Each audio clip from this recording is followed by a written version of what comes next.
Alors, nous allons prendre nos Bibles. Voici des livres de vous, ceux qui ont les Bibles. Dans 1 Pierre, chapitre 2, du verset 4 au verset 5. 1 Pierre, chapitre 2, du verset 4 au verset 5. Je lis. Il dit, approchez-vous de lui. C'est un ordre. Pierre vivante, rejetée par les hommes, mais choisie et précieuse devant Dieu.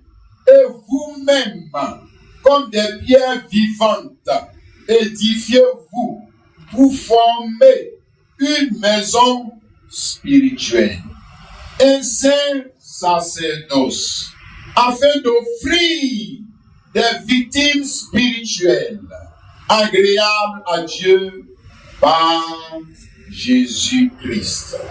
On dit Amen. Amen. Alléluia. Vous asseoir.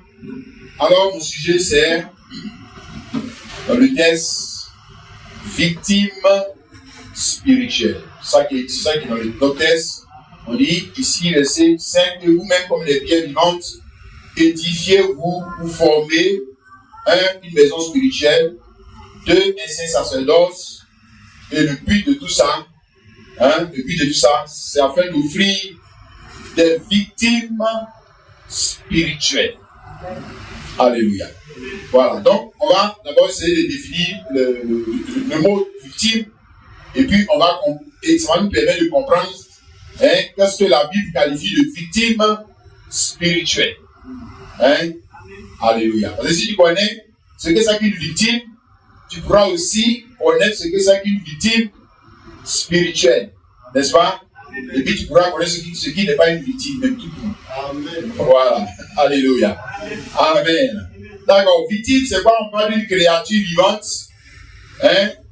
qui a offert en sacrifice à une divinité. Victime, on parle de créature vivante qui a offert en sacrifice à une divinité. Victime aussi, on parle d'une personne ou un individu qui s'offre en sacrifice pour une cause d'ordre patriotique.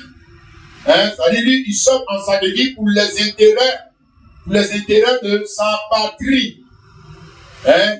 Voilà. Alléluia. Il estime que les intérêts de sa patrie sont plus grands que lui, ses propres intérêts. Il ne va pas dire plus grand que sa propre vie. Ok? Ou encore un individu ou une personne qui s'offre en sacrifice pour une cause d'ordre religieuse. Une cause d'ordre religieuse, pour sa religion. Il estime que les intérêts de sa religion sont vraiment plus grands que lui-même ses propres intérêts. Amen. Donc, pour résumer, on dit qu'une victime, c'est une personne qui s'offre en sacrifice pour les intérêts de quelqu'un d'autre. Voilà, ça c'est résumé. Tu as compris, non? Amen. Voilà, donc lui, il estime que les intérêts de l'autre, pas lui, ses intérêts, les intérêts de l'autre sont supérieurs à ses intérêts personnels. Alléluia. C'est-à-dire, lui, il n'aime pas son prochain comme lui-même. Il aime son prochain plus que lui-même. Il faut bien comprendre. Voilà. Parce que aimer ton prochain comme toi-même, c'est que tu le mets à la même égalité que toi. Voilà. N'est-ce pas? Tu considères ses intérêts comme toi-même tes intérêts. Non, ce n'est pas de ça qu'il s'agit. Ça, c'est pas victime. Tu ne mets pas encore de victime. Ça veut dire que si tu es dans j'aime mon prochain comme moi-même, là, toi, tu ne peux pas être une victime. Une victime. À plus tard de raison, même victime spirituelle. Toi-même, tu ne mets pas dedans. Tu ne parles pas de toi. On parle de quelqu'un, regarde, de quelqu'un qui met les intérêts d'autrui au-dessus de ses propres intérêts. On a compris, non? Amen. Alléluia. D'accord. Maintenant, nous allons voir ici que cette idée ne vient pas de l'homme. Ce n'est pas une conception humaine. L'idée de victime même là n'est pas une conception humaine parce que la première fois que cette idée a été exprimée sur la terre, ce n'est pas l'homme qui l'a exprimée. C'est le Créateur, Dieu Tout-Puissant, qui a exprimé l'idée. Ici, dans Genèse chapitre 3, nous lisons le verset 7 et le verset 21. Il a dit les yeux de l'un et de l'autre s'ouvrirent. Il connut qu'ils étaient nus et cousus de feuilles de figuier. qui s'enfilent des ceintures. Verset 21, l'Éternel Dieu fit à Adam et à sa femme des habits de peau et il les en revêtit. Alléluia. Donc après que eux, ils ont fait des feuilles de figuier pour cacher leur nudité, nous voyons que l'Éternel Dieu, quand lui descend pour constater que ses enfants ils sont allés à gauche, ils sont sortis de la parole, qu'est-ce que l'Éternel Dieu va faire? L'Éternel Dieu va faire un sacrifice. Amen. Et le sacrifice qu'il a fait, l'idée de victime, il vient de l'exprimer. Hein? Alléluia. Parce qu'on dit qu'il a pris la peau des animaux pour revêtir ses enfants. Ok? En lieu et place des feuilles de figuier que eux, ça va faire comme, on va dire, couverture. L'Éternel Dieu, quand lui descend, lui, il désapprouve leur justice, il désapprouve leur religion, il désapprouve leur tradition, il désapprouve leur Pâques. Pas que eux sont en effet là, lui, il désapprouve ça. Il dit que ce n'est pas ça. Hein? Voilà, d'accord. Donc, il est le premier ici à avoir exprimé cette idée, et parce que comme on va le voir, ce n'est pas une idée qui vient de la terre. Victime, idée de victime là. Ce n'est pas une idée qui vient de l'homme. C'est une idée qui vient de Dieu. Alléluia. Parce que les animaux qui ont été mis à mort à cause du péché d'Adam et Ève n'ont pas été mis à mort à cause de leurs propres intérêts. C'est-à-dire que Dieu n'a pas tué les animaux là pour les intérêts des animaux. Ce n'est pas dans leur intérêt que les animaux là, ce n'est pas l'intérêt qui meurt. Hein? Tu comprends ça, non, mon frère? Non, ce n'est pas dans leur intérêt qui meurt. Ils auraient bien voulu continuer de vivre. Quelqu'un comprend, dit Amen. Maintenant, il y a quelqu'un, c'est même pas eux qui ont dit que, oh, Dieu, regarde, tes enfants sont dans le péché. Viens, nous, on va se donner à toi, et puis tu nous tues, comme ça, quand tu nous tues, et puis tu couvres l'immunité. C'est même pas eux qui ont exprimé l'idée. C'est l'Éternel Dieu qui a estimé qu'il était préférable que des animaux meurent, plutôt que ses enfants meurent. Tu comprends ça, non? Voilà. C'est l'Éternel Dieu. Quand il descend, il a un choix à faire. Tu comprends, mon frère? C'est-à-dire conserver les intérêts des animaux ou bien supprimer les intérêts des animaux pour une cause supérieure. C'est-à-dire la cause même dépasse les animaux. Là. Hein? Tu vois, non? Tu vois, victime, non? Et puis après, maintenant, on va arriver dans une qualification spirituelle. Ici, là, c'est pas spirituel. C'est même pas encore spirituel. On est dans victime. On définit d'abord c'est quoi une victime. Et puis, on vient dans la Bible, on a pris le dictionnaire, puis on rentre dans la Bible, tu vas voir, ça y est dans la Bible. Et puis, le premier a écrit, a créé le mot victime. Vous voyez, c'est un créateur. C'est Dieu. C'est pas toi qui as créé le mot victime, c'est lui qui a créé son idée. Amen. Maintenant, en créant l'idée, il y avait bien sûr un sous-entendu. Parce que Dieu, quand il agit toujours, il y a toujours quelque chose qui est sous-entendu. Amen. Dieu veut nous montrer par là, ici, par là, qu'il désapprouve tout homme, toute femme qui ne conçoit pas son idée. Il te désapprouve. Puisque quand il est venu concevoir son idée et l'exprimer, il a fait quoi? Il a enlevé les vêtements d'Adam et Ève pour remplacer pour lui. Tu comprends?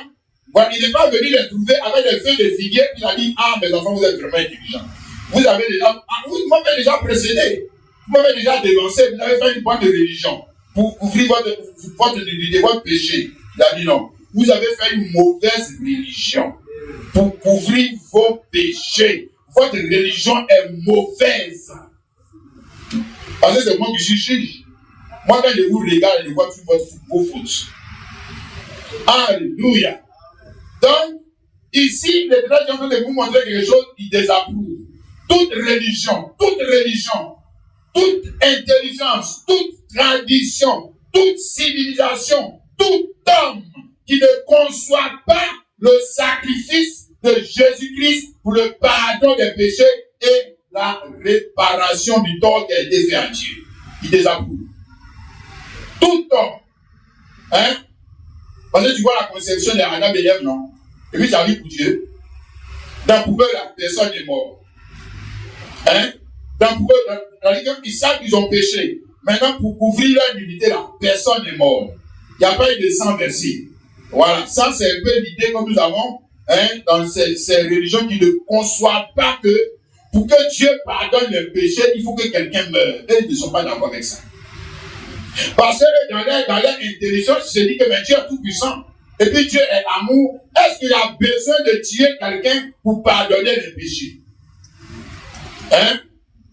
C'est parce que ce sont des ignorants qui ne connaissent même pas, on va dire, la loi tout court. Parce que quelqu'un qui connaît la loi tout court, mais il ne peut pas parler comme ça. Hein? Tu comprends? Parce que moi, si je te fais du tort, si je te fais du tort, le tort qui te cause des dommages financiers, des dommages corporels, et puis moi, je vais venir me planter devant toi, ou bien j'envoie mes parents qui sont venus te dire pardon, et je ne mets pas après le pardon là, je ne mets pas la réparation parce que je t'ai causé du tort, je t'ai causé des dommages, j'ai gâté tes affaires, j'ai cassé ton œil, je t'ai rendu invalide, j'ai fait que tu es resté à l'hôpital, tu ne travaillais pas, et pendant ce temps, tes affaires et tout était bloqué chez toi, et puis moi, tout ce que je fais, c'est de venir me mettre à genoux devant toi, pardon, et puis maintenant, il faut me pardonner, puis je me mets sur moi. Est-ce que toi-même, toi, tu vas accepter le pardon comme ça? Est-ce que tu vas accepter? Tu vas dire que tu es amour, quand même. À plus forte raison, Dieu est le Dieu de justice. Dieu n'est pas seulement amour, Dieu est aussi un juge. Et le juge, quand même, il est amour. Quand il se met au tribunal pour juger, il ne juge pas par amour, il juge selon son attribut de juge. Non, il ne juge plus par rapport à son attribut de père. Il ne juge plus par rapport à son attribut d'amour. Il juge par rapport à son attribut de juge. Et il ne veut pas te juger pour dire que je suis amour. Laissez-le partir. Non. Si la loi dit de te condamner, il va te condamner. Maintenant, si la loi dit tu dois réparer le tort que tu as fait, non seulement on te condamne, et puis pourquoi on te condamne à 100 000 francs, 200 000 francs. Pourquoi maintenant on met l'argent dessus? Pourquoi on met maintenant restitution dessus? Pourquoi on met réparation dessus? Parce que le mal que tu as fait là, mon frère, pardon seulement ne suffit pas. Même les années de prison, ça ne suffit pas. C'est pour ça qu'ils il est condamné à 5 ans, et puis maintenant 200 000 francs de dommages et intérêts. Mais pourquoi mettre on a déjà condamné à 5 ans, de prison, ça va finir? Pourquoi mettre 200 000 francs dessus? Hein? Voilà, donc on t'explique la justice de Dieu, mais c'est excellent même que les hommes expriment. Alléluia. Dans la loi de Moïse, vous savez qu'on connaît plus ou moins la loi de Moïse, vous connaissez l'histoire de Achan, dans Josué, on va lire cela, Josué chapitre 7, verset 12 à 13, Achan a pris le lingot d'or qu'il n'aurait pas dû prendre. Et quand il a pris le lingot d'or qu'il n'aurait pas dû prendre, alors Israël est allé en guerre et puis il y a eu 36 hommes qui sont morts. Donc le péché de Achan a causé à faire rentrer la mort dans le camp. C'est la même chose que le péché d'Adam et Ève a fait rentrer la mort dans le camp. Hein, mon frère? Tu sais ce qui est arrivé à Achan? Malgré qu'il y avait les sacrifices, Achan faisait le sacrifice d'animaux, il faisait ça déjà. Lui, il faisait déjà victime là. Lui, il était déjà dans victime. Mais il n'était pas encore dans victime spirituelle. Amen.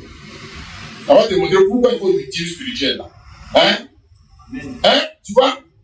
Et si tu lis Josué chapitre 7, verset 12 à 13, Dieu dit au nom d'Israël que tant que celui qui a commis ce péché-là ne meurt pas, je ne vous pardonne pas.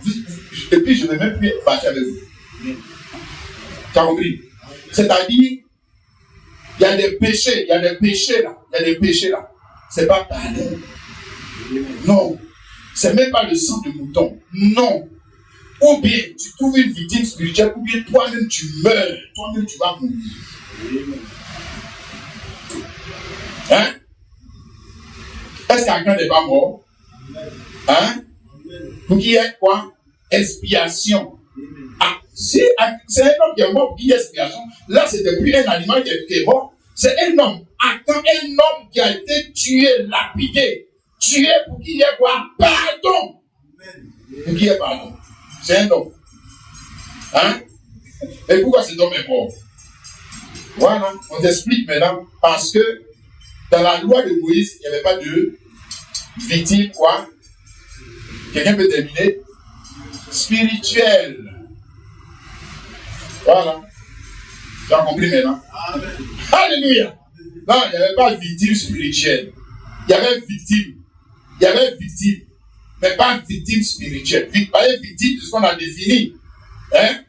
Voilà, les animaux, là, c'est pas victime. Si on tient les animaux, il n'y a pas victime. Hein? Mon frère. Alléluia. Amen. Mais il n'y avait pas victime. Victime quoi? Spirituelle. Alléluia. Il n'y avait pas victime spirituelle. Et tant qu'il n'y avait pas victime spirituelle, c'est l'homme qui allait faire quoi? Mourir. C'est toi qui vas mourir. Exode 30, le verset 10. Une fois chaque année, Aaron fera des expiations sur le corps de l'autel avec le sang de la victime expiatoire. Ça, c'est dans l'Ancien Testament. Tu as vu, mon ami, victime expiatoire, pas dit victime spirituelle. Ok, tu as compris? Adam était une victime expiatoire. Adam, lui, c'était un homme. Ce n'est même pas un animal. Adam était victime expiatoire. Mais il a été victime de quoi? Hein? Il a été victime de sa convoitise. Et il y a beaucoup de chrétiens qui seront des victimes de leur propre convoitise. Si. Amen. Si. Forcément, tu seras victime de quelque chose. C'est comme on va parler maintenant. Il faut bien ouvrir tes oreilles. J'ai dit, forcément, tu seras victime de quelque chose. Amen. Ou bien tu seras victime de l'adoration parce que tu adores Dieu. Ou bien tu seras victime parce que tu t'adores toi-même. Amen. Plus que Dieu. Quand tu t'adores plus que Dieu, là, tu deviens victime au point. Amen. C'est comme ça que tu vas finir. J'ai dit, Adam n'est pas mort dans le bois, dans la sorcellerie. Il est mort dans l'église. Amen. Voilà. Il y a des gens qui vont mourir dans l'église. Ils seront victimes de leur propre convoitise, des choses du monde. Ils ne seront même pas dans victime spirituelle. Et c'est victime tout court. Hein? Tu as vu ça, non? Que Dieu nous aide. Amen. Alléluia. D'accord. Donc nous avons essayé de voir que l'idée venait de Dieu, n'est-ce pas? Alléluia. Mais dans l'ancienne alliance, pour faire court, dans l'ancienne alliance, tous les sacrifices ont été faits, y compris les sacrifices humains. L'ancienne alliance a eu sacrifice humain. Il y a des gens, on a lapidé, on l'a attrapé, il a violé le sabbat, on l'a attrapé, c'est lui-même qui a été la victime. Ils l'ont lapidé, tué. Voilà. Donc, c'était pas, on va dire quoi, sacrifice humain, là, dans l'adoration de Dieu, ça va commencer avec Jésus, hein. Non, hein. Retourne dans cet testament, tu vas voir, s'il n'y a pas quelqu'un qui est mort dans le fait d'adorer Dieu, là. S'il y a pas, il y a des gens qui sont morts. Il y a des gens qui sont morts dans le fait d'adorer Dieu, là. Hein? Hey, frère, c'est dangereux, non? Tu dis pas, il faut dire, c'est comme ça, non, ma frère, c'est comme ça. Il faut dire, ouais, c'est comme ça. Nous, on est là pour te montrer la vérité, mon frère. Amen. Pas les messages, banana, pas qui nous. Nous, on n'est pas dans pas qui nous. Non. Hein? Dans l'ancienne loi, dans l'Ancien Testament, on va prendre Abraham, tout ça, bon, je fais court, si on aurait pu passer par Abraham, tu allais voir la même idée. Chaque fois, c'est Dieu qui donnait l'idée. Chaque fois, c'est Dieu qui donnait, parce qu'aucun homme ne peut exprimer cette idée de par lui-même. Jamais. Jamais. Bien exprimé. Jamais. Jamais. C'est l'idée de quelqu'un. Comme ça, tu peux parler la chose avec l'administration appartient à quelqu'un, pas de toi. Donc, il faut que la personne te montre, et mon fils, voici comment faire la chose. Et puis, tu vas parler, tu parles la chose maintenant, comme pour Abraham, etc., etc. Mais nous voyons qu'à chaque fois, dans l'ancienne loi, aucun de ces sacrifices n'a été qualifié de victime spirituelle. Hein? Voilà. Alors que ici, on nous a dit qu'on doit se mettre ensemble, devenir une maison spirituelle, on doit devenir un saint sacerdoce afin d'offrir des victimes, et puis on a mis qualification de la victime. Par exemple, on a mis la marque de la victime. Frère, fais attention, la victime a une griffe, il faut respecter la griffe. Hein? Voilà, quand on est dans Jésus là, la victime, c'est pas dit victime, on n'a pas dit victime comme pour un camp là-bas, hein? Non, hein? Voilà, donc il ne faut pas venir donner n'importe quelle louange à Dieu, on est venu louer Dieu. On est parti à l'église d'amusement, ouais. Non, hein? Bon, lui, il qualifie la victime. Alléluia. De victime spirituelle. Alléluia. Parce que dans l'ancienne loi, il il n'y avait pas victime spirituelle, il y avait victime tout court, victime expiatoire, victime propitiatoire, etc., etc. Maintenant, victime spirituelle, là, ça veut dire avec qui? Jésus-Christ et l'Église. Toujours. Jésus-Christ et son nez. Voilà. C'est là-bas qu'il y a la victime spirituelle. Alléluia. D'ailleurs, ici, il parle de quoi? À côté de lui, pierre vivante était par les hommes, lui choisir prêcher devant lui, et vous-même, comme des pierres vivantes, édifiez-vous pour former une maison spirituelle, un saint sacerdoce, afin d'offrir des victimes spirituelles. Il dit que pour vous, là, quand vous allez vous réunir, là, faites bien attention, il faut que ce soit pour offrir des victimes spirituelles. Alléluia. Donc, en d'autres termes, des victimes à l'image du premier qui a inauguré le temple. C'est ça qu'il est en train de dire. Qui est le premier à avoir inauguré le temple spirituel? C'est Jésus-Christ. Amen. Amen. Ici, Hébreux, chapitre 10, le verset 19 dit, ainsi donc, frères, puisque nous avons au moyen du sang de Christ, il y entrait dans le sanctuaire. Le sanctuaire, non, il est dit ici, c'est quoi? Le Saint-Esprit, la vie éternelle. Alléluia. C'est pour ça que nous, notre lieu de culte, il n'y a pas un lieu précis comme ça, on a venu adorer, et quand on soit ici, on n'adore plus. Voilà. Nous, notre église, c'est Dieu lui-même. Et comme Dieu lui-même est partout, donc nous, église, on fait ça partout. Amen. Voilà. Notre église, c'est Dieu. Et notre temple, c'est Dieu. Hein? Et c'est ça, parce qu'il est entré dans le sanctuaire. C'est quel sanctuaire? Sanctuaire, c'est le temple. C'est quel sanctuaire? Le sanctuaire par le moyen duquel nous rentrons avec le sang de Jésus-Christ, c'est Dieu. C'est l'Esprit de Dieu. Par la route vivante, nouvelle et vivante, il a inauguré. Comme le premier à entrer dans ce sanctuaire, on parle de comment il est entré dans ce sanctuaire. Par le moyen de son propre sang. Par le moyen de son propre sang. Alléluia. Amen. Alléluia. Tu vois ça, mon frère, ma soeur? Alors, ici, nous avons Jean chapitre 11, le verset 19 à 21. Je crois. Jean chapitre 11, le verset, 49. Le verset, j'ai dit 19. Le verset 49 à 51. On dit, notre Caïphe qui était souverain sacré cette année-là, leur dit, vous n'entendez rien. Vous ne réfléchissez pas qu'il est dans votre intérêt qu'un seul homme meure pour le peuple et que la nation entière ne périsse pas. Oh, il ne dit pas cela de lui-même, mais étant souverain sacrificateur cette année-là, il prophétisa que Jésus devait mourir pour la nation. Mais laisse-moi te dire ça comme ça. Devait mourir pour les intérêts de la nation. Hein? Et ce n'était pas pour la nation seulement. La nation d'Israël seulement.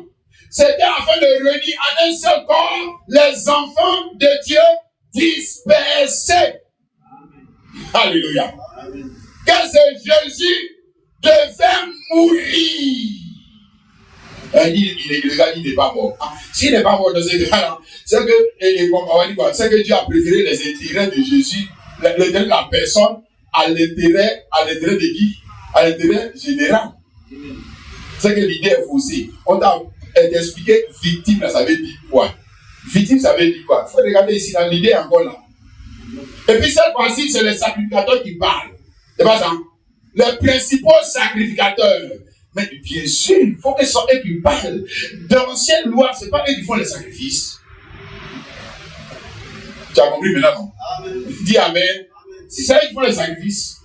C'est eux qui tuent le mouton, c'est eux qui tuent le bélier. Mais quand ils tuent le mouton et le bélier, ils ne tuent pas le mouton et le bélier pour l'intérêt du bélier. Ils tuent le mouton et le bélier pour l'intérêt de qui? La nation. La nation. Hein? Donc il est dans leur intérêt qu'ils tuent le bélier. Il est dans leur intérêt. Maintenant, tu vois, ils sont en train de faire la même chose. Hein? Ils sont en train de faire la même chose sur Jésus. Hein? Mais eux-mêmes, là, comme ils ne connaissent pas la Bible, ils n'ont pas compris. Peut-être c'est la même chose qu'ils ont de faire maintenant sur Jésus. Amen. Mais ils n'ont pas vu dedans. Dieu est fort. Amen. Alléluia. Là, notre Dieu est un mystère, frère. Il est en train de les utiliser pour faire le sacrifice de Jésus-Christ. Mais eux, ils croient que c'est parce qu'ils vont le tuer. ils veulent le tuer. Alors que non, ce n'est pas vous qui allez le tuer. Hein? Alléluia. Ce n'est pas seulement vous allez le tuer. Vous allez faire la volonté de Dieu en le tuant. Amen. Alléluia.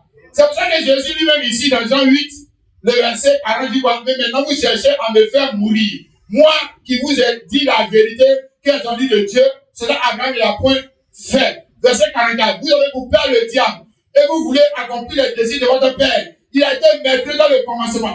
Donc, quand les gens disent ça, ils disent, mais comment vous pouvez dire que le sacrifice de Jésus était quelque chose qui vous sauve? Oh, le gars, il voit.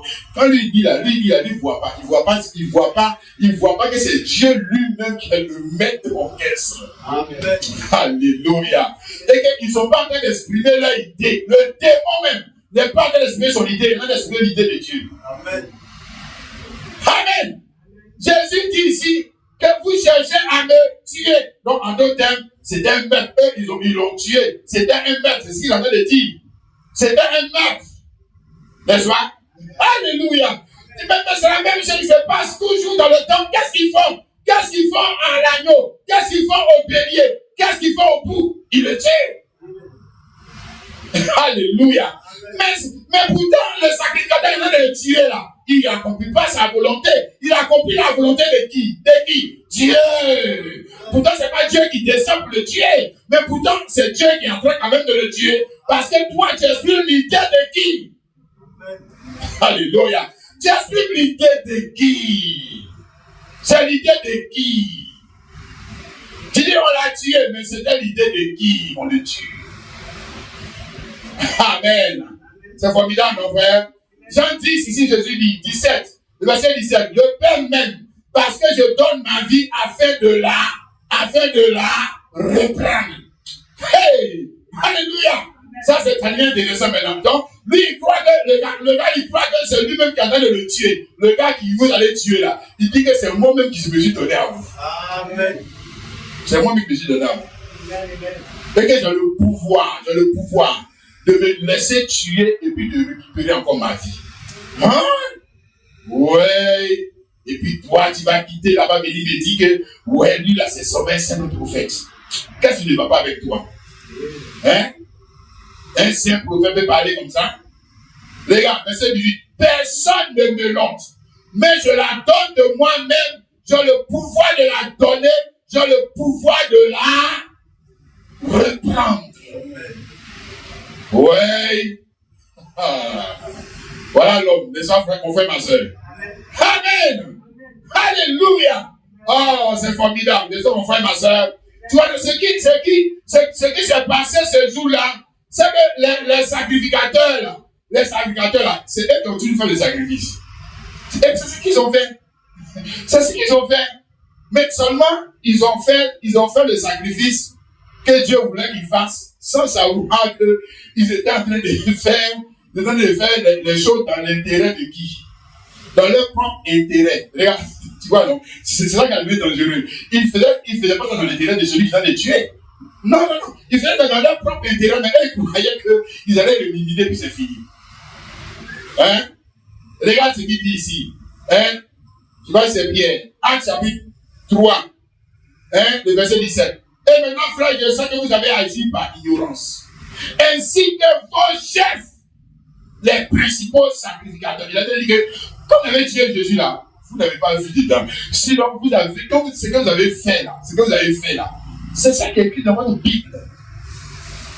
Mais vous avez agi par ignorance, ainsi que vos chefs. Mais Dieu a accompli de la sorte ce qu'il avait annoncé d'avance par la bouche de ses prophètes, que son Christ souffrirait dans votre main. Ouais, voilà l'agneau. Alléluia. Amen. Alléluia. Ah, c'est formidable. Mon frère, ma soeur. Comment ce Dieu est glorieux. Tu as vu ça, non, mon frère? Amen. C'est la même chose pour Joseph, non? Dans Genèse 50, on va dire ça. Genèse 50, pour ceux qui écrivent, vous pouvez noter les versets 15 à 20. Et Joseph, vous savez un peu ce qui était dit sur lui. Et puis maintenant, comment il s'est retrouvé en Égypte. Est-ce que ses frères, regarde, est-ce que ses frères ont dit, on n'a qu'à voir Joseph Comme ça, quand il va arriver là-bas, il va être Premier ministre et puis il va nous sauver. Non. Quand on va le vendre, on va voir ce qui vont devenir ses songes. Amen. On voit où il va passer pour venir régner sur nous. On voit. Amen. Voilà. Donc, eux, ils l'ont fait pour le tuer, se débarrasser de lui. Mais c'est la même chose comme les prévieux sacrificateurs. Ils ne savaient pas qu'ils étaient en train de faire quelque chose qui serait dans leur intérêt. Amen. Oh, alléluia. Amen. Amen. Pas dans l'intérêt de Joseph. Pas quand on dit Joseph. Parce que quand la parole s'accomplit, regarde mon frère, ma soeur, quand la parole s'accomplit, elle ne s'accomplira pas toujours dans ton intérêt. Si, Amen. Enfant de Dieu, je te parle, je te dis, quand la parole de Dieu va s'accomplir sur toi, ça ne va pas toujours s'accomplir dans ton intérêt, mais ça va s'accomplir dans l'intérêt de l'Église, du peuple que Dieu veut atteindre. Parce que ce n'est pas toi que Dieu veut atteindre, ce n'est pas toi, c'est les autres là que Dieu veut atteindre. Hey. J'espère qu'on dit Alléluia. Bon, tu comprends bien ce que je te dis. On n'a pas besoin de parler comme ça de le vent. Hein. Voilà, on doit aller parler juste pour être des religieux. Hein. Voilà. Pour comprendre la profondeur de la pensée de Dieu et puis nous allier sur cette pensée, mon frère. Nous allier sur cette pensée. Philippiens chapitre 3, chapitre 2, le verset 3 à 8. Les rites ne faites rien par esprit de parti ou par vaine gloire, mais que l'humilité vous fasse regarder les autres comme autant au-dessus de vous. Alors, on attend les bénis maintenant. Dans le victime spirituel. Regarde, on dit que il ne faut pas faire les choses par vaine gloire, mais que l'humilité te fasse regarder les autres comme étant au-dessus de qui? Au-dessus de toi. C'est ce qu'on fait toujours.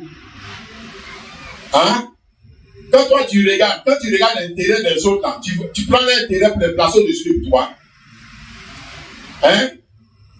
En temps normal, non, sois sérieux. En temps normal, là, est-ce que toi tu sais pas te sauver toi-même? D'abord. Tu ne sais pas te rassasier toi-même d'abord.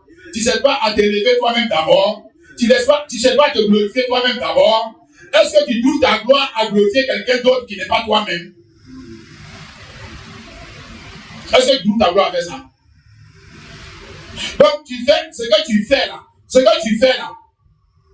que toi tu appelles gentillesse là, tu n'es pas gentil. Tu es comme tout le monde. Tu n'es même pas un chrétien, tu es comme tout le monde.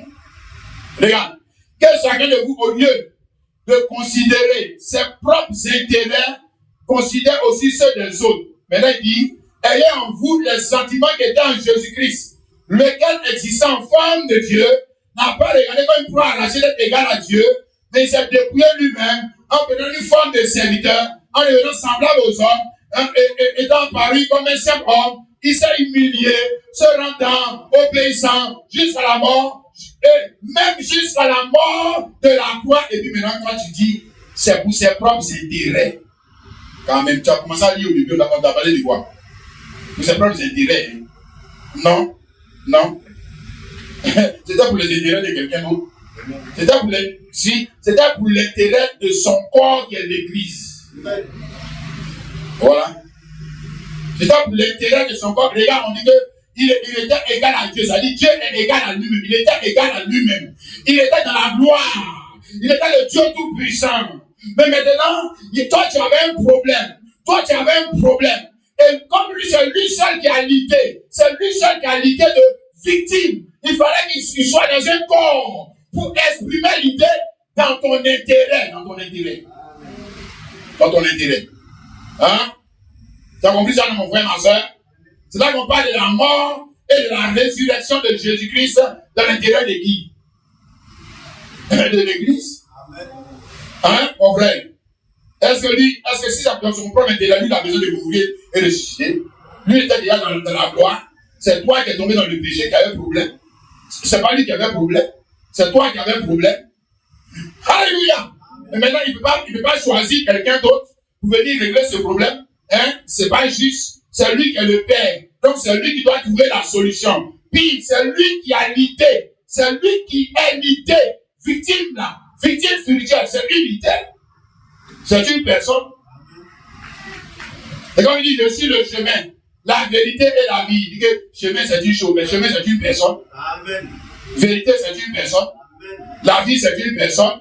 Je suis le pain de vie. En maintenant, tu comprends que même nourriture c'est une personne. Amen. Je suis quoi encore? La lumière du monde. La lumière c'est une personne. Je suis la parole, c'est-à-dire, je suis l'idée. Parce que, regarde mon frère, ma soeur, et afin que toute chose ne soit créée, il fallait qu'il y ait l'idée même de créer la chose. Et l'idée de créer la chose, c'était d'avoir une personne. Amen. C'était une personne. Amen. Alléluia. C'est pourquoi personne ne pouvait exprimer l'idée, c'est-à-dire la rendre spirituelle. La rendre spirituelle. Les animaux, on a vu pour eux, on a vu pour Akan, mais ce n'était pas spirituel. Non, ce n'était pas spirituel. Hein?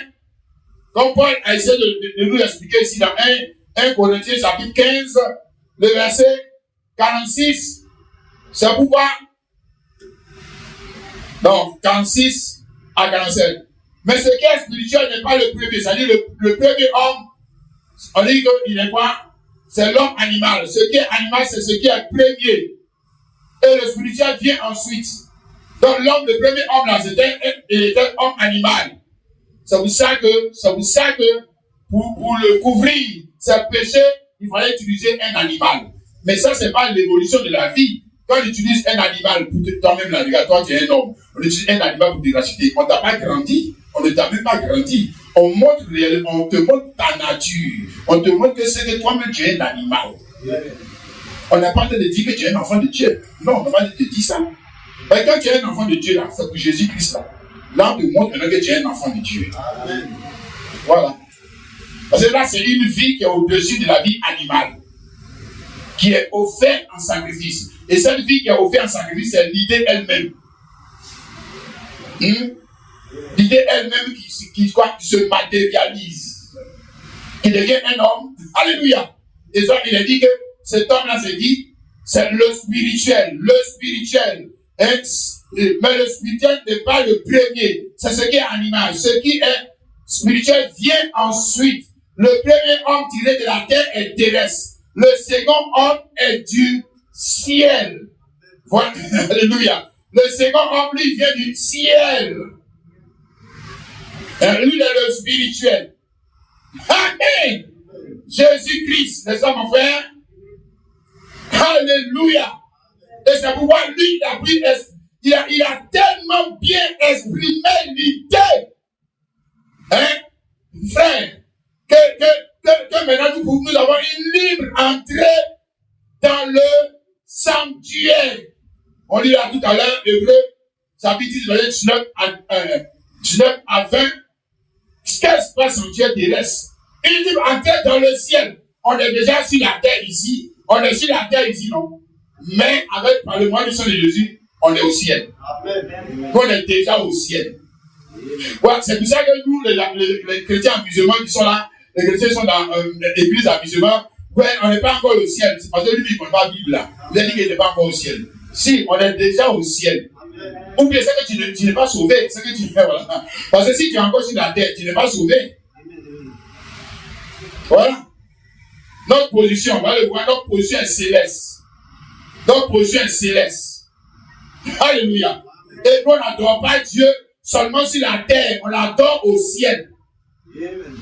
On l'adore au ciel. Parce que nous, on n'est pas comme les gens là qui allaient dans le temple de Jérusalem. Non, nous, on tourne nos regards vers le ciel. On n'est pas comme les gens là qui vont à Rome ou qui vont en Arabie Saoudite tourner derrière cailloux. Nous, on tourne nos regards vers le ciel. Vers le ciel. C'est ça. C'est le pouvoir, le droit qui nous donne le sang de Jésus-Christ. Alléluia. C'est le prix a été payé, non pas avec de l'argent, mais avec le sang, parce que le sang a plus de valeur que l'argent. Amen. C'est pour ça que tu as utilisé le sang, parce que tu n'as pas l'argent. Tu aurais pu utiliser l'argent pour te racheter, mais c'est petit. Hein? Alléluia. Amen. Amen. Alléluia. Bien, maintenant nous dit ici, comme on lit dans Philippiens, ayez en vous les sentiments qui étaient en Jésus-Christ. C'est ça, non? Et les sentiments qui étaient en Jésus-Christ, qu'il a exprimé quoi? il a été une victime spirituelle. Parce que on voit qu'il a mis les intérêts de son corps, qui est l'Église, au-dessus de ses intérêts personnels. Voilà. Oui. Intérêt personnel, ça il aurait pu rester au ciel. Ça, c'est l'intérêt personnel. Il a fait quoi avec les gens là? Moi, je reste au ciel, là-bas, je suis déjà dans la gloire. Et c'est vous qui est fort. Voilà, il aurait pu dire ça. Voilà, comme souvent nous aussi on dit. Non, il dit non, je vais aller là-bas pour faire quelque chose dans leur intérêt. Alléluia. C'est pour ça qu'il est pour nous, Dieu, il est pour nous un objet d'adoration. Parce que nous savons ce qu'il a fait dans notre intérêt. Nous connaissons la valeur du service qu'il nous a rendu. Amen. Et maintenant, nous dit ici que ayez en vous les sentiments qui étaient en Jésus-Christ. C'est-à-dire, quand Jésus a fini de faire ça, qu'est-ce qu'il attend que nous fassions pour dire que nous sommes reconnaissants? C'est ça, on dit ayez en vous les sentiments dans Jésus. Donc voilà ce que Jésus a fait. C'est ça, non? Maintenant, quand il a fini de mourir à la croix, de ressusciter et de s'asseoir à la droite de Dieu, c'est pour qui il a fait ça. On leur dit, vous, maintenant ayez en vous les sentiments qui étaient en Jésus-Christ. Donc, à d'autres termes, Jésus là, il s'attend maintenant à ce que tu fasses quoi? Il s'attend à ce que tu fasses quoi pour lui? Donc, il s'attend à ce que je fasse sa mort chaque année. Donc, c'est ça. Donc, il est mort pour que chaque année, c'est là que tu viens faire le chemin de croix. C'est à ça, il s'attend. Non, regarde, lis bien le terme. On dit que ayez en vous les sentiments qui étaient en Jésus-Christ. Donc, qu'est-ce que Jésus-Christ a fait? Jésus-Christ, il a mis les intérêts de son corps, qui est l'Église, au-dessus de ses intérêts personnels. Et puis maintenant, on dit, toi, il faut avoir maintenant les mêmes sentiments qui étaient en Jésus-Christ. Et puis toi, maintenant, tu n'en fais pas qu'il nous. Voilà. Parce que ce qu'il a dit là, toi, tu as entendu, non, on n'a pas de faire pas qu'il nous. On n'a pas de faire chemin de croix. Tu vois? C'est-à-dire, toi, ce qu'il a dit là, c'est pas ça qu'il fait, tu t'en fais autre chose. On dit, il faut avoir les sentiments qui étaient en Jésus-Christ. Ah, tu dis non, elle est venue célébrer sa mort et sa résurrection. Est-ce qu'il t'a dit de venir célébrer sa mort et sa résurrection? Est-ce que c'est ce qu'il t'a dit? Il dit que regarde ce que j'ai fait. Regarde les sentiments qui m'animaient. Regarde les désirs qui m'ont animé. Est-ce que je suis mort et c'est pour mes propres intérêts? D'abord, est-ce que j'ai donné ma vie pour mes propres intérêts? Non. Bon, maintenant, toi, viens. Et puis maintenant, exprime la même idée dans ton adoration. D'ailleurs, ici, dans 1 Pierre, c'est ça qu'elle dit. Je relis ça pour toi. 1 Pierre 2, versets 4 à 5. Il dit, approchez-vous de lui, pierre vivante, rejetée par les hommes, mais soyez présents devant Dieu. Et vous-même, comme des pierres vivantes, édifiez-vous. 1. Vous formez une maison spirituelle. 2. Vous formez un saint sacerdoce. 3. Afin d'offrir. Tu as vu maintenant, non? Afin d'offrir. Quelles sortes de victimes? Non, afin d'aller faire un chemin de croix. C'est comme ça que tu as dit. Et afin d'aller faire Pakinou. C'est ça que tu as dit. Voilà. Toi, c'est comme ça dans ta tête que ça sonne. Les gens sont dans la religion. Et malgré qu'on prêche, ils sont dedans. Ils ne veulent pas quitter. Ils croient que c'est la tradition religieuse de faire Noël, de faire ça. C'est ça que Dieu lui, c'est ça qui plaît à Dieu. Bon, quand lui est venu là, les gens là, les Juifs faisaient Pakinou chaque année. C'est Pakinou que lui est venu faire et puis toi tu as été sauvé. C'est Pakinou que lui est venu faire. Tu ne sais pas ce qu'il est venu faire. Ici dans Jean chapitre 19, le verset 30. On va lire ça rapidement. Jean 19. Regarde ce qu'il est venu faire. Mon frère, ma soeur, il ne faut pas te mentir. Il y a des gens, ils seront un peu comme les gens qui ont dit, nous on a chassé les démons, nous on a fait ci, nous on a fait pas nous, puis que je ne t'ai jamais connu. Il y a des gens là, ils seront étonnés quand Jésus va leur dire que toi tu n'es jamais connu. Ils seront étonnés. Mais nous on était à l'église, on a fait chemin de croix. Donc pourquoi Jésus va me dire ça? Mais est-ce que moi il te dit d'aller faire chemin de croix?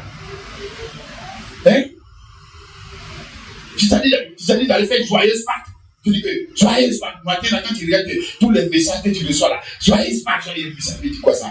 Mais dans la Bible, dans votre Bible, il y a vu que Pâques chrétienne. Vous avez déjà vu ça? Lisez toutes les Pâques qui sont en vie, Pâques juives, Pâques juives, Pâques juives. La Pâques des Juifs était arrivée. La Pâques des Juifs était arrivée. Tu as déjà vu une expression dans ta Bible, Pâques chrétienne est arrivée. Donc vous en savez plus que les apôtres. Vous aimez Dieu plus que les apôtres. Plus que l'église. L'église n'a pas commencé avec vous. Hein? Vous en savez plus que les apôtres. Donc vous allez venir. D'ailleurs, même Bible, même là, c'est difficile, même déjà les commandements sont là à faire. Maintenant, vous venez ajouter d'autres commandements encore. C'est quoi ça? Hein? Vous venez ajouter d'autres contraintes encore. Déjà, même ce qui est dans la même, on n'arrive pas à faire. Vous venez maintenant ajouter chemin de croix. Vous venez maintenant ajouter pèlerinage. Vous venez maintenant ajouter cotisation pour faire ci. Vous venez ajouter tout ça maintenant. Pour aller faire Paquidou, pour aller faire Galilée, pour aller faire uniforme de Pâques. Tout ça, vous venez ajouter tout ça encore. Mais regardez, vous, même ce qui est dans la même, on ne peut pas faire. Maintenant, vous venez ajouter là. Vous voulez qu'on fasse quoi maintenant? Ça devient du folklore. Ils appellent ça église. Ils appellent ça église. Une tradition humaine. C'est pas église, mon frère. Regarde. Jean 19. Le verset 30. Quand Jésus prit le filet, il dit tout est accompli. Pas ça. Derrière la poêle, frère. L'idée elle-même, voilà l'idée elle-même, en train de s'exprimer. Le gars qui était là-bas, je laisse 3 VDR, le voici ici, en train d'exprimer lui-même l'idée. Là-bas, il avait pris un animal pour exprimer l'idée, donc ça ne peut pas être bon. Ça ne peut pas être bon. Il faut que lui-même, il ait un corps pour exprimer l'idée. Voilà, ça c'est bon. Il a exprimé l'idée, non. Maintenant, verset 31. Dans la crête, tout est accompli. Et baissant la tête, il rendit l'esprit. Dans la crête, le corps ne resta sur la croix pendant le sabbat, car c'était la préparation et ce jour de sabbat était un grand jour. Les Juifs demandaient à Pilate qu'on rompît les hommes au crucifié et qu'on les enleva. Donc quand ils ont fini de crucifier Jésus, c'est même pas quelque chose à leurs yeux même. Ce qui les intéressait là, c'est pour aller faire Pâques. C'est ça qui les intéressait. Donc ils ont dit qu'on a qu'à descendre les gens dans la vie vite, parce que le temps presse, on va rentrer bientôt dans le sabbat pour se préparer pour aller faire quoi? La Pâque de Moïse. Amen. Voilà. Donc c'est pour ça qu'ils sont chauds. Alors qu'ils viennent de crucifier l'idée même. Et chaque année, c'est ce qu'ils font. Chaque année, ils piétinent son idée. Piétinent. Chaque année, ils sont dedans. Ils sont assis dans les églises à m'aider les gens. Chaque année, ils sont dedans. Ils ne peuvent pas changer. C'est leur tradition. Ils ont mis leur tradition, comme Jésus l'a dit, au-dessus des intérêts de Dieu. Amen. Hein? Matthieu 15, 6, c'est pas ce qu'il a dit. Oui. Alléluia. Tu réalises ce qu'on les a dit ce matin. Et maintenant, on parle de nous, n'est-ce pas? Il dit qu'on doit se réunir pour offrir, parce que tu vois, non. Voilà, c'est comme, je t'explique ça de la tête que tu saisisses. C'est comme, tu vois, non, tu as aimé une femme. Tu as aimé jusqu'à à côté d'elle, tu as perdu tes parents, tu as perdu tout le monde, tu as perdu tout. Donc, quand c'est comme ça, tu t'attends à ce qu'elle te rende cet amour-là. Comment? Toi, tu t'attends encore. Ou bien toi, tu as aimé un garçon, tu l'as aimé jusqu'à plus que ta propre vie, plus que tous tes intérêts, tu l'as aimé vraiment comme on doit aimer là. Et puis maintenant, lui, au lieu de te rendre pareil, il te rabaisse carrément, lui, son amour que lui va te donner là. C'est pas même valeur que pour toi. Ouais, je suis sûr que tu seras content. Tu vas acclamer. C'est ça. Tu vas dire que c'est pas bien grave. Il m'aime à sa façon. Je suppose que c'est ce que tu vas dire. Il m'aime à sa façon. Non, tu ne vas pas accepter. Tu ne vas pas accepter que lui va te dire que non, pour moi j'ai ma façon d'aimer. Comment ça? Quelle façon? Mais la façon que tu aimes, pourquoi tu fais pas ça aussi? Hein? La façon que moi je t'ai aimé là, pourquoi on soit ensemble là? Pourquoi toi tu ne fais pas ça aussi? Qu'est-ce qui t'empêche de faire ça? Hein? Maintenant, tu vois, là, je parle maintenant de Jésus et de l'Église. La façon dont il nous a aimés là, qu'est-ce qui nous empêche de faire ça aussi? Maintenant, il va dire non, Dieu est amour, mais s'il ne fait pas, c'est pas bien grave. Ah bon? Quand il voudrait pour toi, Dieu n'était pas amour. Hein? Quand il laissait ses intérêts célestes pour venir s'occuper de toi, à cause de toi, hein? Il n'a pas de maison, il n'avait pas d'habit de l'échange, il n'avait pas de garde de corps, hein? Il dormait à la belle étoile, tout ça à cause de toi. Il a fini de faire ça pour t'avoir, et toi tu dis que moi c'est pas bien grave, je vais l'aider à ma façon. Voilà, maintenant nous avons la façon catholique, nous avons la façon protestante, nous avons la façon Séba, nous avons la façon Assemblée de Dieu, nous avons la façon baptiste, nous avons voilà, toutes les façons, et c'est ça, que les gens disent tout ça. Et bien tout ça, nous on le met dans le même sens que ce sont des chrétiens. Il y a des façons d'aimer la science comme ça. Ah, quand même, soyez sérieux. Hein? On ne se moque pas de Dieu, mais nous-mêmes, nous là, nous, on a de se moquer de Dieu. En vrai même. En live, on a de se moquer de lui. Et toi, tu es bête. Toi, tu as donné ta vie pour nous là. Tu vois que moi, j'ai donné ma vie pour toi. Oh, moi, c'est intelligent. Moi, je ne donne pas ma vie pour toi. Hein. Et toi, tu n'as pas dit que tu as donné ta vie pour moi. Et moi, je ne donne pas. Hein. Moi, j'ai mes intérêts. C'est mes intérêts. Et quand il vient à l'église, là, il prie pour ses intérêts. Tout ça. Voilà. Et il dit qu'il est chrétien. Et il a accompli le sacrifice de Jésus-Christ. Il ne sait pas que le sacrifice de Jésus-Christ nous a placés dans une nouvelle obligation. Ça nous a placés au contraire, mon frère.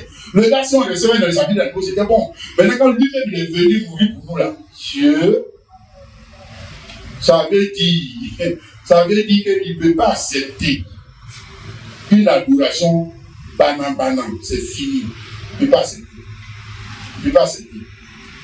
Romains 12, 1, il dit, je vous ai donc frères, par les compassions de Dieu, à offrir vos corps comme un sacrifice vivant. C'est pas ça, victime, mais quoi? Spirituel.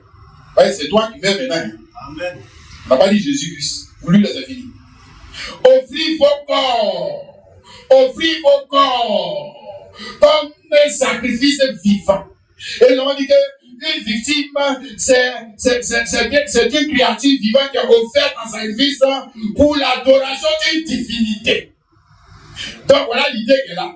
Il dit, hey, vous là, venez maintenant offrir vos corps comme un sacrifice pas mort, pas comme un sacrifice sec, pas comme un sacrifice impur, agréable à Dieu, ce qui sera de votre part un culte raisonnable. Voilà le culte raisonnable. Ce n'est pas qui nous là, ça c'est pas qui raisonnable ça.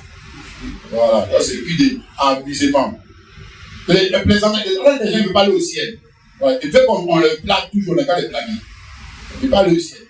Ce n'est pas leur projet, ce n'est pas leur intention d'arriver là-bas. Hein? Jean 10, le verset 27. Mes brebis entendent ma voix. Regarde le mot qui prend pour te qualifier. Regarde le mot qui prend pour qualifier. Qui prend pour qualifier ses adorateurs. Mes brebis. Hein? Brebis là, c'est pas lui qu'on utilise pour faire sa grâce. C'est pas lui. Voilà, mais il dit, mes brebis. Ça devient dangereux. Frère, mes brebis entendent ma voix. Mais toi, tu es quoi?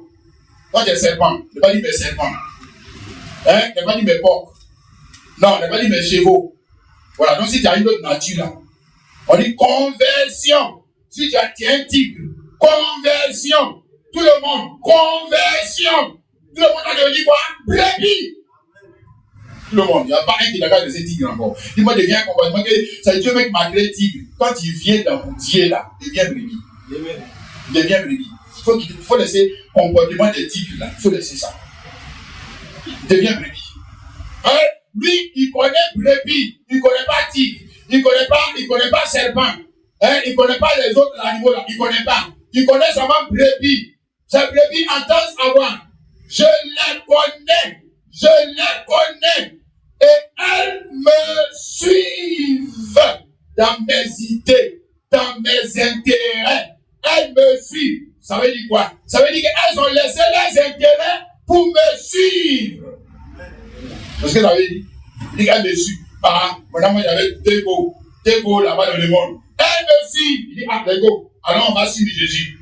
Et puis voilà, ça va. Moi, il était un alcoolique, à la boisson. Il dit, ah, les amis, on dit que Jésus dit qu'on a qu'à venir le suivre. Ah bon, oui, on va le suivre. Jésus. C'est ça. C'est ça. T'as même toi aussi réfléchi.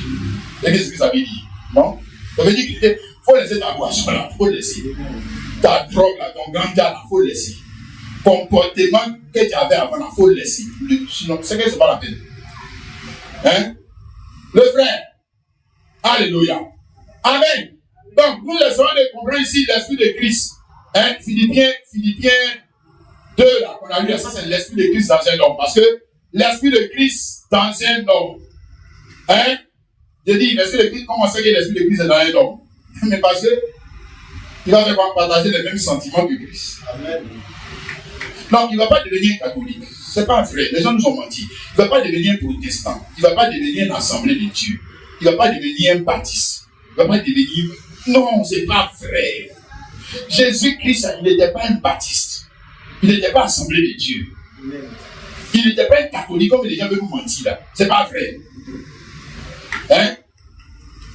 C'est l'idée. Alléluia.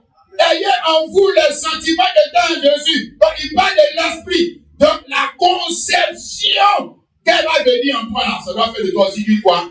Victime spirituelle. Amen. Et le frère, ne rentre pas ça au bout. Sinon tu as raté le ciel. Victime spirituelle. Hein? Mon frère. Alléluia. Alors on dit qu'une victime, tout coup même, c'est une créature vivante qui fait quoi? Qui est sacrifiée, non pas pour ses intérêts, mais pour les intérêts de quelqu'un d'autre. Maintenant, quand ça devient spirituel, ça veut dire qu'il est sacrifié pour les intérêts de Christ et l'Église. C'est là qu'elle est spirituelle. Mais tant que ce n'est pas l'intérêt de Christ, sinon dans les bagos là-bas, les SPI, les RHDP, on a vu des gens mourir ici pour leur parti politique. Eux aussi, c'est victime. D'ailleurs, on n'a pas dit collectif des victimes. Et à la télévision, les gens sont dit, ici, les chefs des victimes. Mais lui aussi, c'est victime, mais ce n'est pas victime spirituelle. Amen. Ce n'est pas victime spirituelle. Ah non.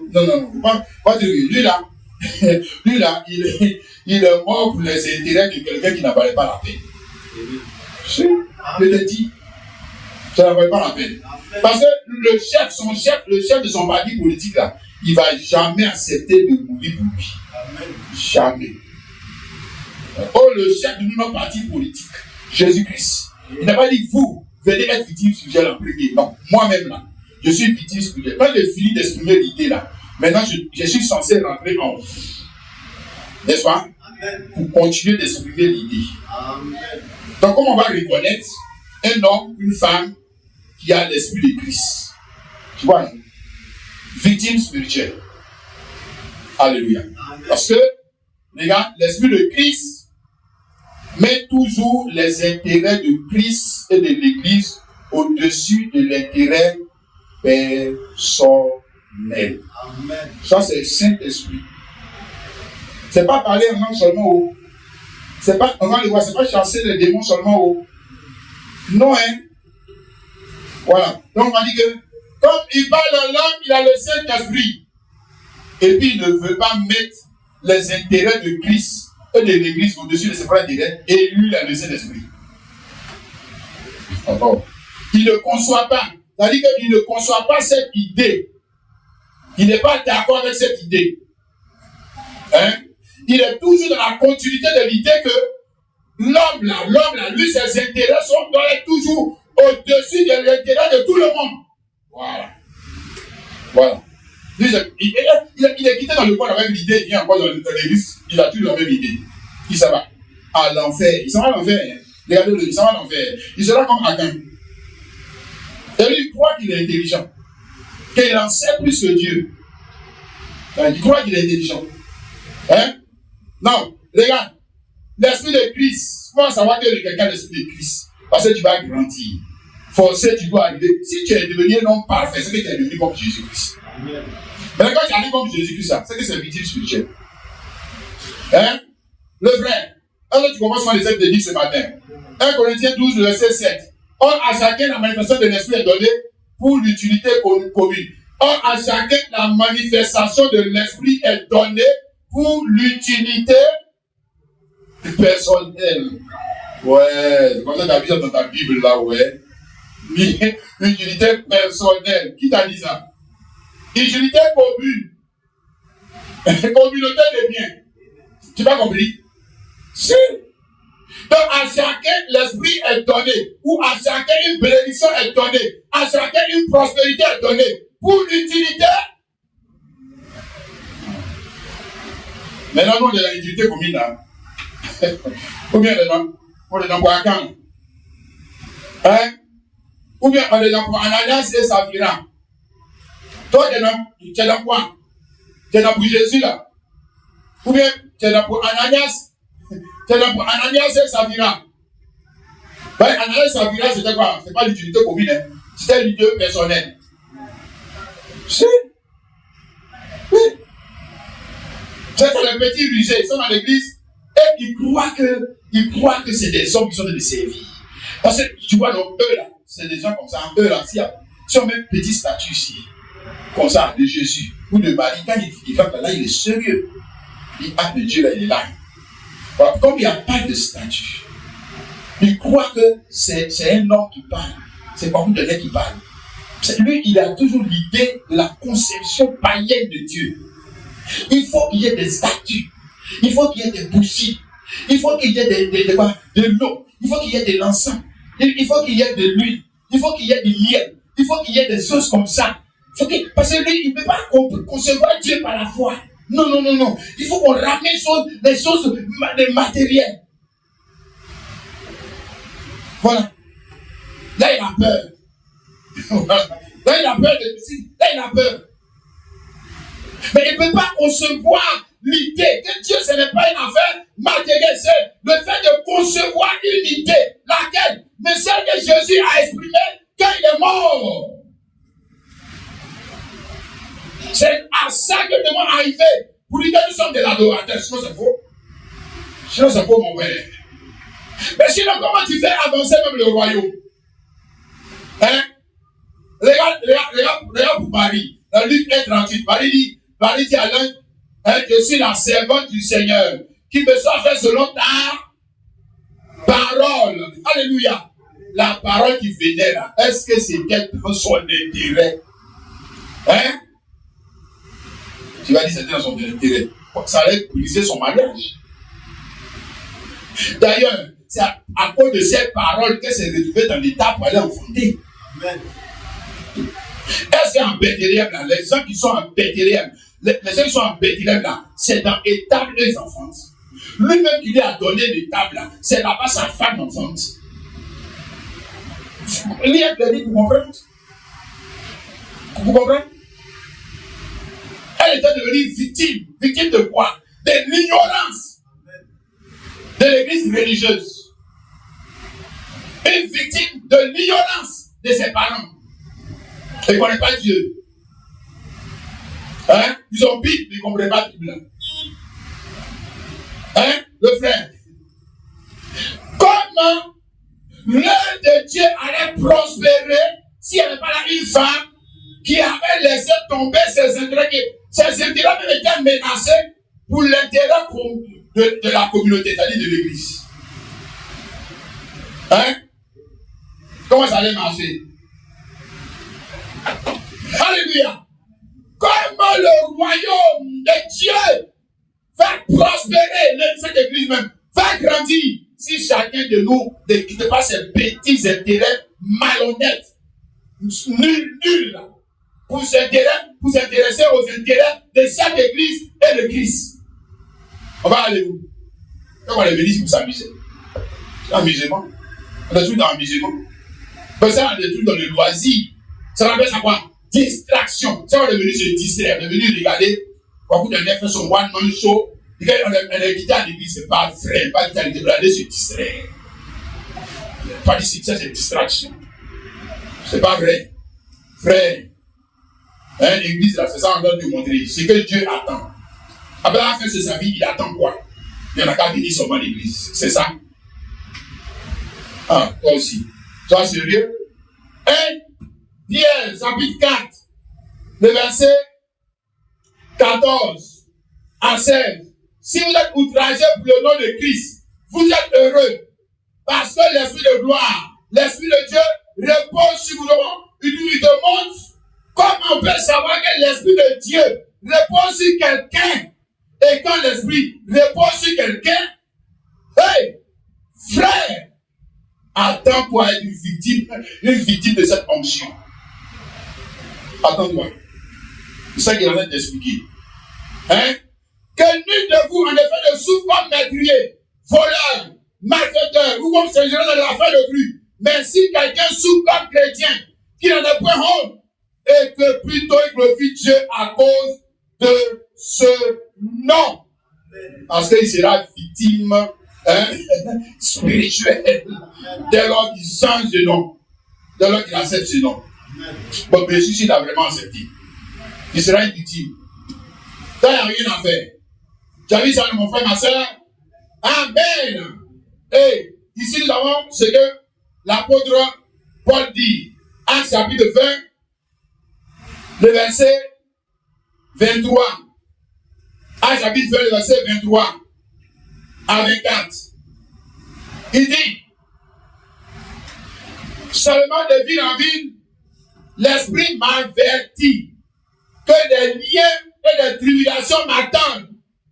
Mais je ne fais pour moi-même aucun cas de ma vie, comme si elle m'était précieuse, pourvu que j'accomplisse ma course avec joie et le ministère que j'ai reçu du Seigneur Jésus d'annoncer la bonne nouvelle de la grâce. Alléluia! Ça, c'est quelqu'un qui a l'esprit. Voilà l'esprit là. Ouais, il est rempli de l'esprit, c'est ça là. Pour nous, on dit qu'il est rempli de l'esprit, il parle en langue. Et il refuse de concevoir que les intérêts de Christ et l'Église sont au-dessus de ses intérêts. Et lui, il a l'esprit. Oh, musulman. Regarde, Paul dit, l'esprit m'avertit que il y a danger qui m'attend. Mais moi, c'est pas mon problème. C'est pas mon affaire. Mais pourquoi? Parce que mon intérêt, c'est pas ma propre vie. Mon intérêt, c'est que l'œuvre de Dieu prospère.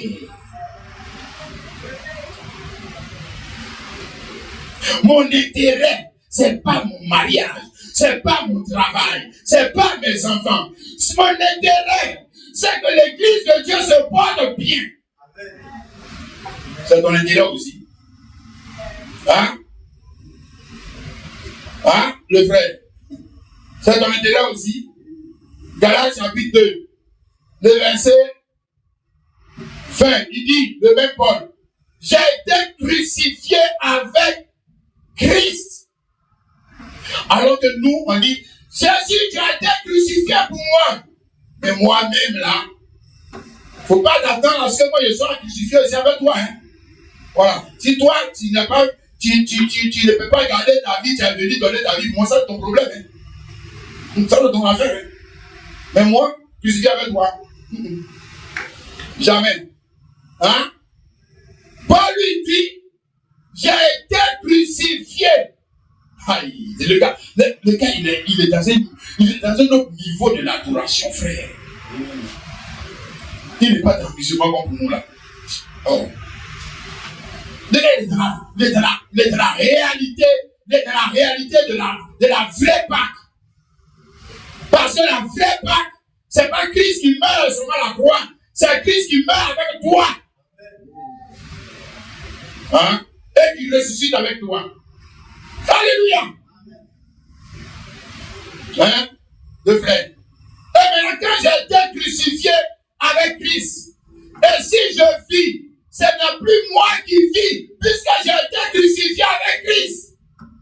Mes intérêts sont morts. C'est-à-dire, mes intérêts à ce monde, c'est fini.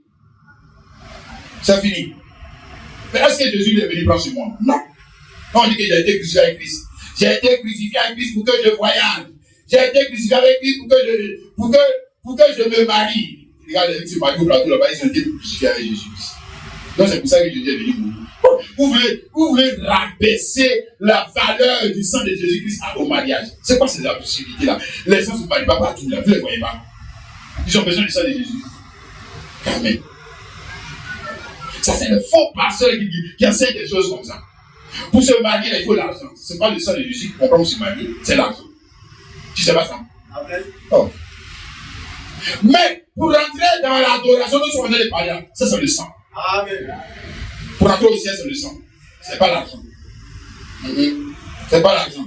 C'est pas la prière du prêtre. C'est pas la prière de quelqu'un. C'est le sang dans lequel toi tu dois croire. Et puis tu dois croire maintenant. C'est pas une affaire après ta mort. C'est maintenant. Donc, quand on a été crucifié avec Christ, alors ça veut dire que ce n'est plus nous qui vivons. Hein? C'est Christ qui vit en moi. Alléluia.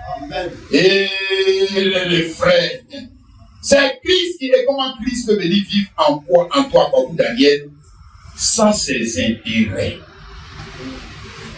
Donc, comment Christ, tu vois que Christ va venir vivre en toi pour défendre toi tes intérêts. C'est ça qu'on t'a enseigné. C'est ce que tu crois. Mais toi-même, tes intérêts, là, ça t'a amené. Et puis, Christ va venir défendre toi tes intérêts. Tes intérêts, quand tu poursuivais tes intérêts, ça t'a amené. Je crois que ça t'a amené vers des faux garçons qui ont joué avec ta vie. Je crois que ça t'a amené vers des faux amis qui ont joué avec ta vie. Et tu crois que Jésus va venir rentrer en toi pour défendre toi tes intérêts, nul qui t'emmène ta main les gens n'importe où là. Tu crois? Amen. Quand toi et moi, on pousse nos intérêts, on est parti où? On allait où? On s'est mis dans quel parade? On s'est mis dans plein de compromis. Nous-mêmes là, on regrette. Il y a des actions, quand tu sors des noms, mais tu regrettes que le gars, même lui, là, même là, je regrette de l'avoir connu, mais c'est pas quand tu prisais tes intérêts que tu l'as connu. Alors, donc, Jésus-Christ vient vivre en moi. C'est fini. Regarde, c'est pour faire quoi? C'est pour défendre d'autres intérêts. Amen. C'est Christ qui vit en moi. Et si je vis maintenant dans la chair, je la vis dans la foi au Fils de Dieu qui m'a aimé, qui s'est livré lui-même pour moi, pour que moi aussi, il faut ajouter ça, je me livre aussi pour lui. Autrement, c'est qu'on appelle ça en parole touffler. Touffler, ça veut dire que tu es un menteur. Amen. Tu es un menteur. Comment ça? Quelqu'un a appelé ta aimé. Et toi maintenant, tu dis non, moi je ne vis pas. Mais il faut accepter ma manière de t'aimer. Comment ça? C'est quel arnaque ça? C'est quel mensonge ça? Non, c'est pas comme ça. Regarde, ici, l'apôtre Paul nous parle de la même chose que nous avons lu ici dans 1 Pierre chapitre 2, les versets 4 à 6. L'adoration. Hein, l'adoration de Dieu. Alléluia. Alléluia. Amen. Oh, est-ce que tu vois ça, mon frère, ma soeur? Amen. Le niveau où Dieu, lui, il dit qu'il est vraiment adoré. Hein? Qu'est-ce que toi et moi on doit faire pour que Dieu lui dise que ils sont en train de m'adorer. Voilà, c'est ça qu'on a t'expliquer là. Parce que nous, dans notre tête, adoration, on veut dire que les gens sont assis ici, ils chantent soprano. C'est ça, adorer. Voilà, avec rouge à lèvres, souvent rouge à lèvres collant. Mais ça tombe derrière ici. Femme du passé, elle était noire, elle est devenue blanche.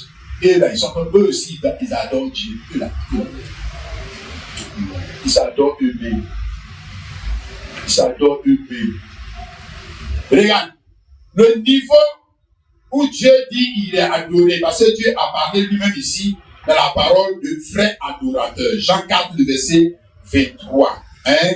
Jean 4, le verset 23. Mais l'heure vient et elle est déjà venue où les vrais adorateurs adoreront le Père d'esprit et en vérité, car ce sont les adorateurs que le Père demande dans notre version. Il dit que le Père recherche. Donc, s'il dit vrai adorateur ou véritable adorateur, c'est parce que dans le contexte, les Juifs et les Samaritains, à ses yeux, n'étaient pas des vrais adorateurs. Pourtant, ils adorent Dieu. Il dit que vous n'êtes pas des vrais adorateurs. Hein? Alléluia. Ou alors, vous n'êtes pas des véritables adorateurs.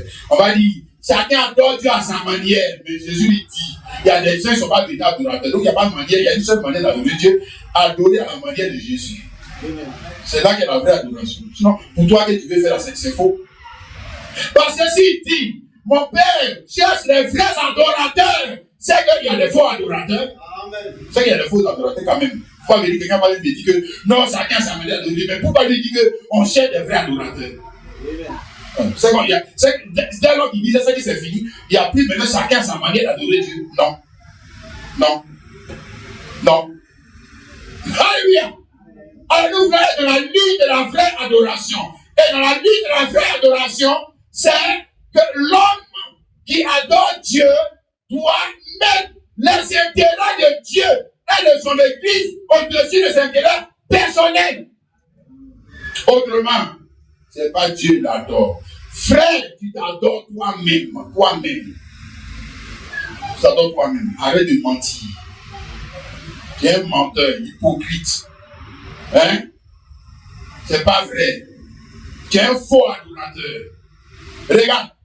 L'homme qui dit que j'adore, adorer Dieu, ça veut dire quoi? Dis non, ça veut dire qu'on l'a dit chanter. Non, c'est pas vrai. Ça veut dire prendre en compte les intérêts de Dieu et les mettre au-dessus de moi, mes intérêts. Là, tu as commencé. Là, l'adoration a commencé. Tu adorer quelque chose, adorer une femme, adorer une chose. Est-ce que vous avez déjà vu quelqu'un qui adore quelque chose et qui ne met pas les intérêts de cette chose au-dessus de ses intérêts personnels?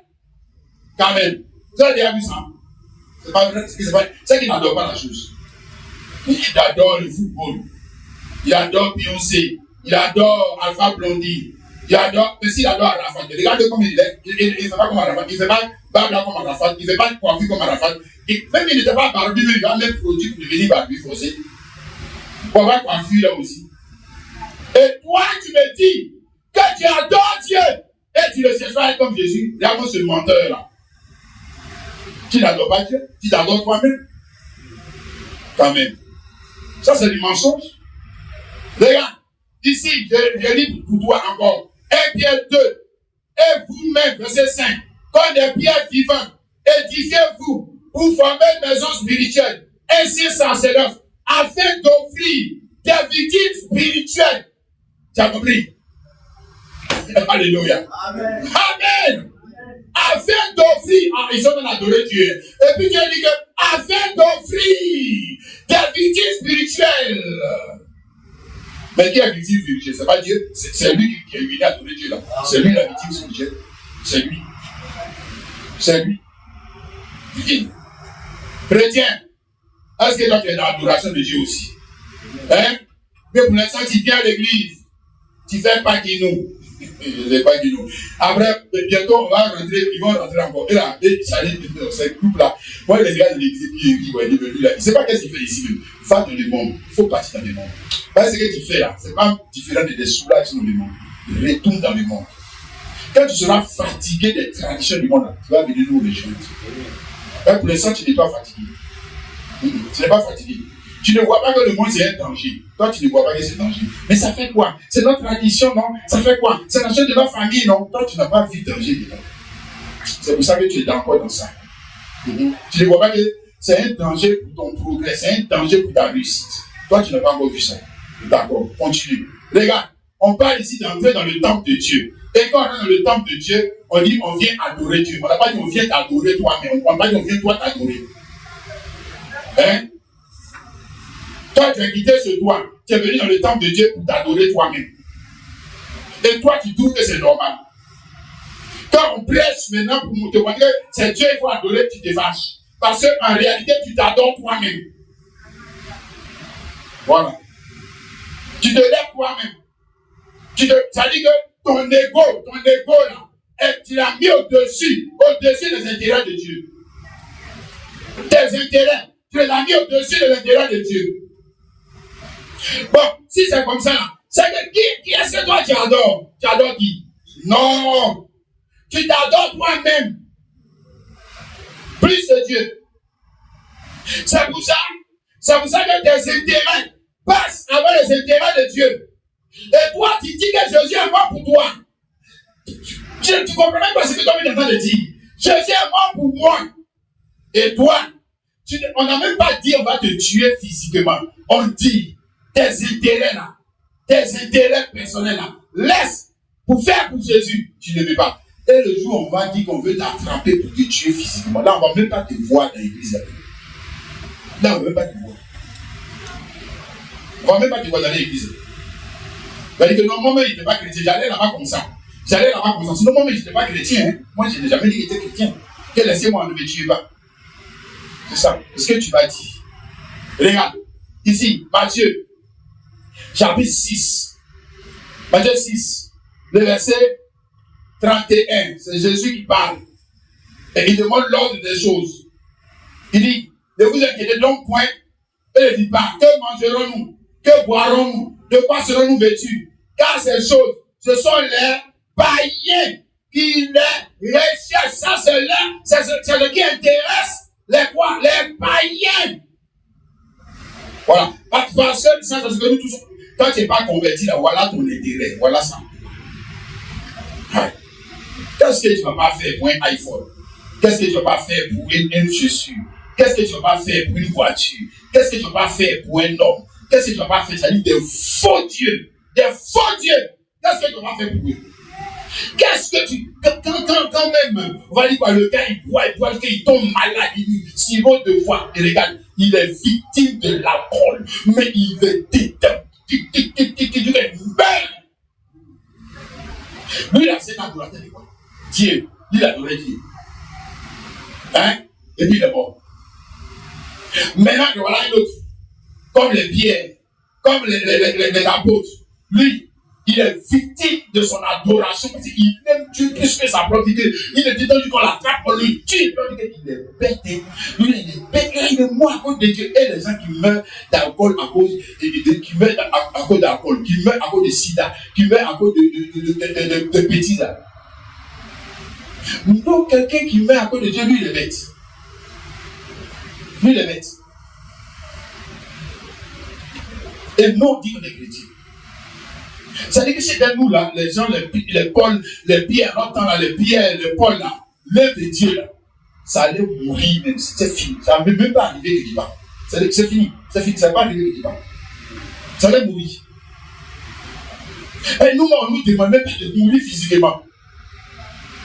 On te demande de mettre tes intérêts de côté pour construire de Christ. Il dit qu'il ne veut pas.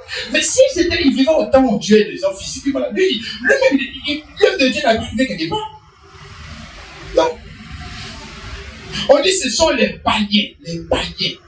Regarde ce qui intéresse les païens. Maintenant tu regardes, si toi tu n'es pas dans païen là aussi, ça on appelle païen. Regarde, ici, on n'a pas encore fini de lire. Hein? Matthieu chapitre 6, le verset 31. Matthieu 6, 31. Je reviens là rapidement.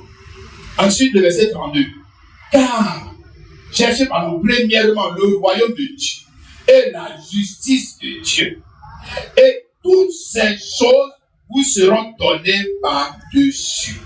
Donc, la priorité, l'ordre est inversé. Hein? L'ordre pour le païen, c'est quoi? Les autres choses, le roi de Dieu, ça, on va voir ça après. De toute façon, même, les pasteurs sont là, quand ils vont mourir, ils vont prier pour moi, je vais aller au paradis.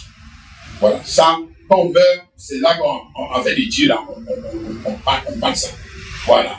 Quand on meurt, là, on va chercher des chorales, on va chercher des gens, ils vont faire des prières, on va partir au ciel. Voilà. Mais pour l'instant, là, laissez-nous courir derrière les garçons, laissez-nous courir derrière les filles, laissez-nous courir derrière nos propres intérêts. Voilà. Et même quand on vient à l'église, Dieu, je suis venu là, depuis là, pourquoi je ne me marie pas? Dieu, je suis venu, il ne dit pas, depuis Dieu, je suis venu, depuis je n'arrive même pas à gagner une âme. Dieu, je ne suis pas d'accord. Il ne va jamais dire ça. Hein. Non, depuis je suis venu, pourquoi je ne me marie pas? Depuis je suis venu, il ne parle même pas d'abord des intérêts de Dieu. Or, Dieu lui te dit que, mets d'abord premièrement mes intérêts et toutes choses seront données. Il dit, non, Dieu, je ne veux pas. Tu fais pour moi d'abord, et puis maintenant, quand tu as fini de faire pour moi, je vais dire que tu es fort. Et puis je vais venir faire pour toi maintenant. Voilà. C'est comme ça il marche. Donc, et nous aussi les chrétiens. Et nous, on prend des gens dans les églises, on dit que j'ai 1000 membres, j'ai 20 000 membres, j'ai 30 000 membres, 30 000 poulets, ouais, 30 000 serpents, ouais. Il n'y a pas de brebis. Parce que la brebis, là, c'est elle qui ne met pas. Ce n'est pas le pasteur qui ne met pas.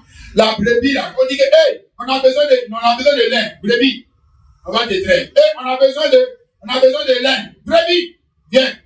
On va te tendre. Hey, on a besoin, c'est-à-dire, c'est le berger. C'est le besoin du berger. Brebis, c'est pas ça. C'est pas ça. Et puis, je dis que vous êtes mes brebis. Oh, alléluia. D'autre part, regarde ce qu'il dit ici dans 1 Pierre 2, 5, là, t'as dit, victime spirituelle. Donc, ça veut dire, est-ce qu'on peut adorer une divinité sans qu'il y ait victime? C'est ça qu'il a même démontré là. Hein? Voilà, édifiez-vous pour former maison. Édifiez-vous pour former, afin d'offrir des victimes spirituelles. Voilà, donc il veut te dire, toi, est-ce que tu as déjà vu quelqu'un, dans le monde même en général, adorer une divinité sans qu'il y ait victime? Tu as déjà vu ça? Une divinité qu'on adore sans victime. Hein? Ça existe. Je parle même pas de la vraie divinité, Jésus-Christ. Je parle de toutes les divinités. Tout ce que tu appelles Dieu, adorer une divinité, forcer, c'est que ce sera avec victime. C'est pour ça qu'il a dit ici, il parle de victime spirituelle. Le spirituel qui met dessus, il veut montrer que ça doit être comme pour Jésus. C'est ça ce qu'il veut dire. Mais il a donné de montrer que c'est indispensable, c'est nécessaire, c'est inévitable. Dès lors qu'il y a une divinité, et puis maintenant il dit, vous, venez m'adorer. C'est que vous allez être victime. Voilà. Mais si tu ne veux pas être victime, c'est que tu t'adores toi-même. Parce que moi je ne comprends pas. Autrement, comme quelqu'un m'explique bien, adorer, ça veut dire quoi alors? J'adore telle divinité, mais je ne veux pas lui-même donner un poulet. Je ne veux même pas lui donner un mouton. Je ne veux même pas lui donner quelque chose. Mais je l'adore comment alors? Ça c'est la divinité païenne. Maintenant je dis, j'adore Jésus-Christ. Là encore, je ne veux pas moi-même être la victime. Je ne veux pas. Et donc tu l'adores comment? Dis-moi tu l'adores comment? C'est que tu n'as pas qui nous. Depuis là, tu n'as pas qui nous.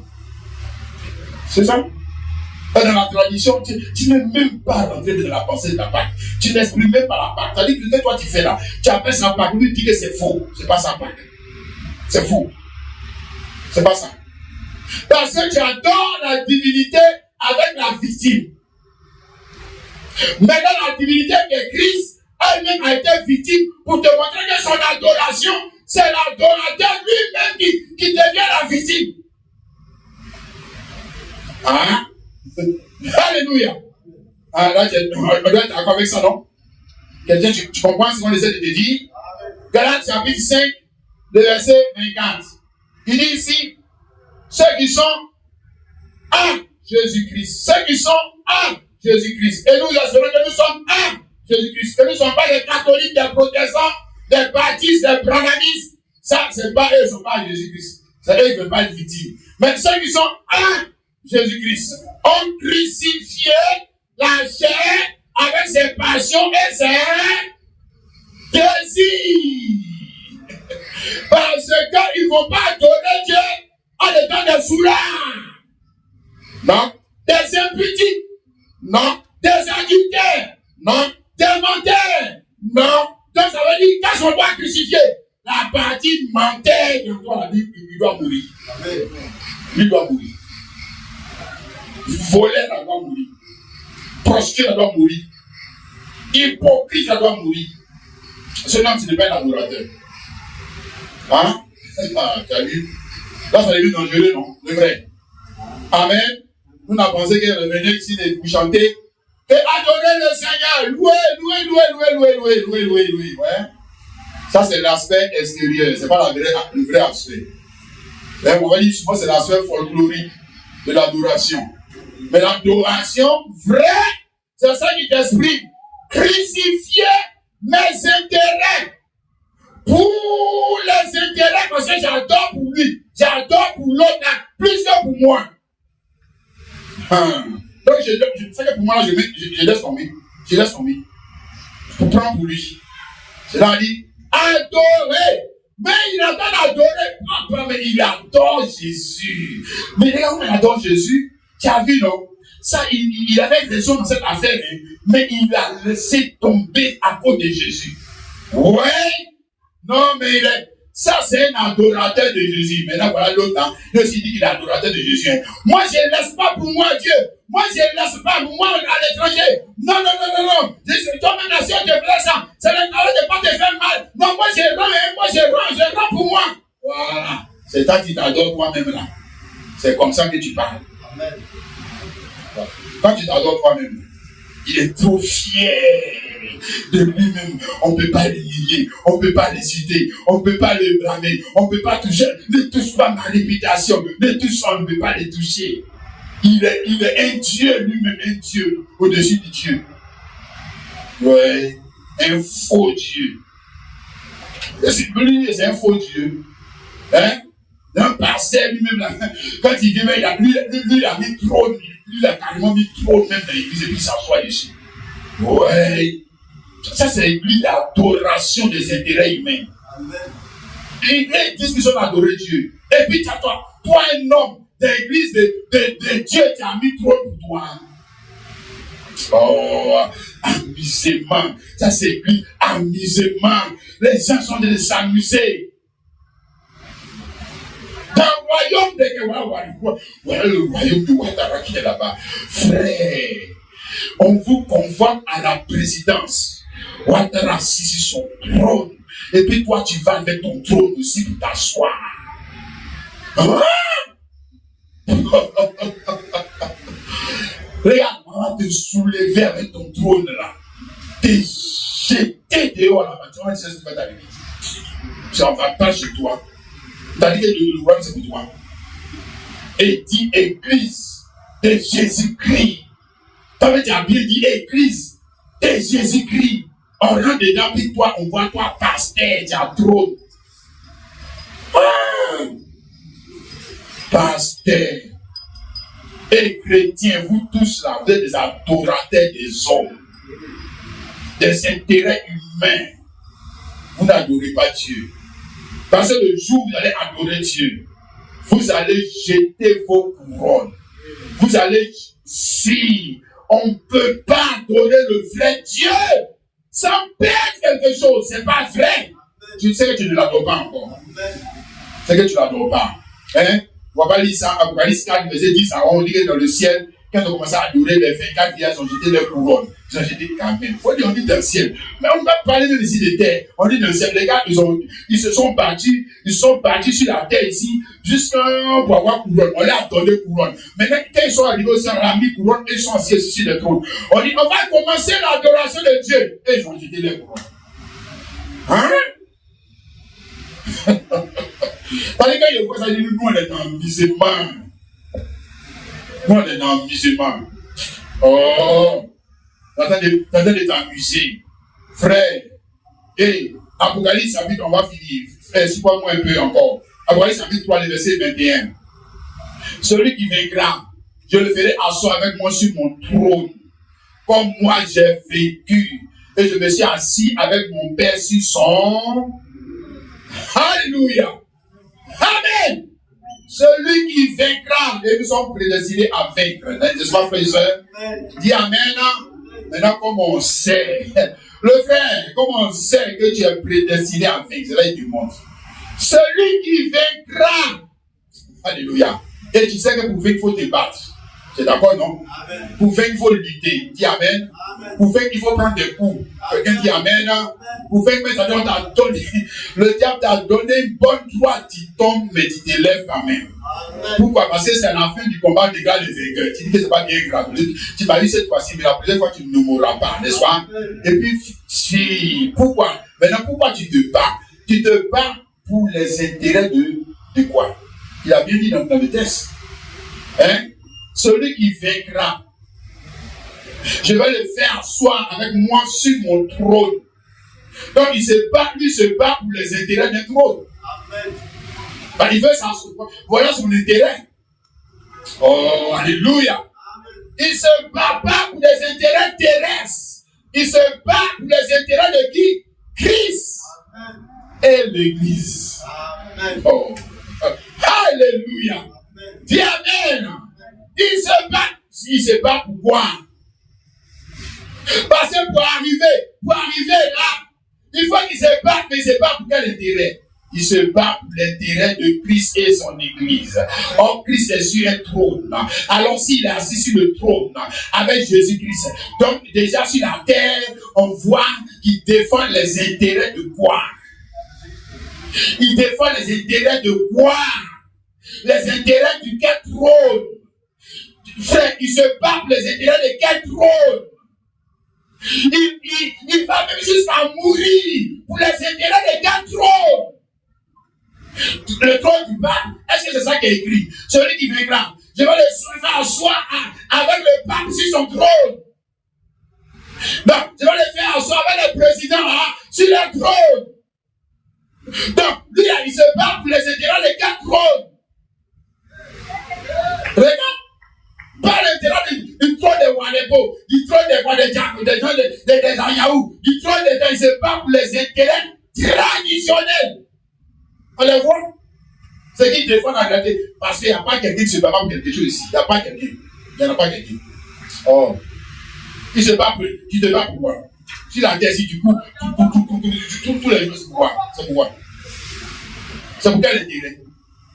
L'intérêt de quel trône? Quel trône? Et quand on dit trône de Dieu, ça, on parle aussi de. Le trône de Dieu, quoi? Le trône de Dieu incarne quoi? C'est le trône des soulards. C'est le trône des malhonnêtes. Trône, ça veut dire règne. Trône, ça veut dire règne.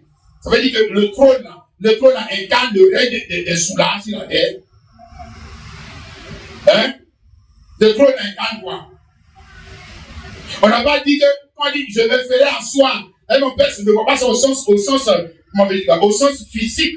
Être assis sur le trône, c'est-à-dire défendre les intérêts d'un trône. C'est ça, être assis sur le trône. Donc, d'ailleurs même, si on prend quelqu'un, on le fait asseoir physiquement sur un trône, par exemple, prenons le président de la République, dès lors qu'il s'assoit sur un trône, même physiquement, il ne peut pas mettre ses intérêts personnels au-dessus des intérêts du trône sur lequel il est assis. Tu ne sais pas ça? Hein? Tu crois que parce qu'un roi est assis sur le trône, là, il fait faire ce qu'il veut? C'est ce que toi tu crois.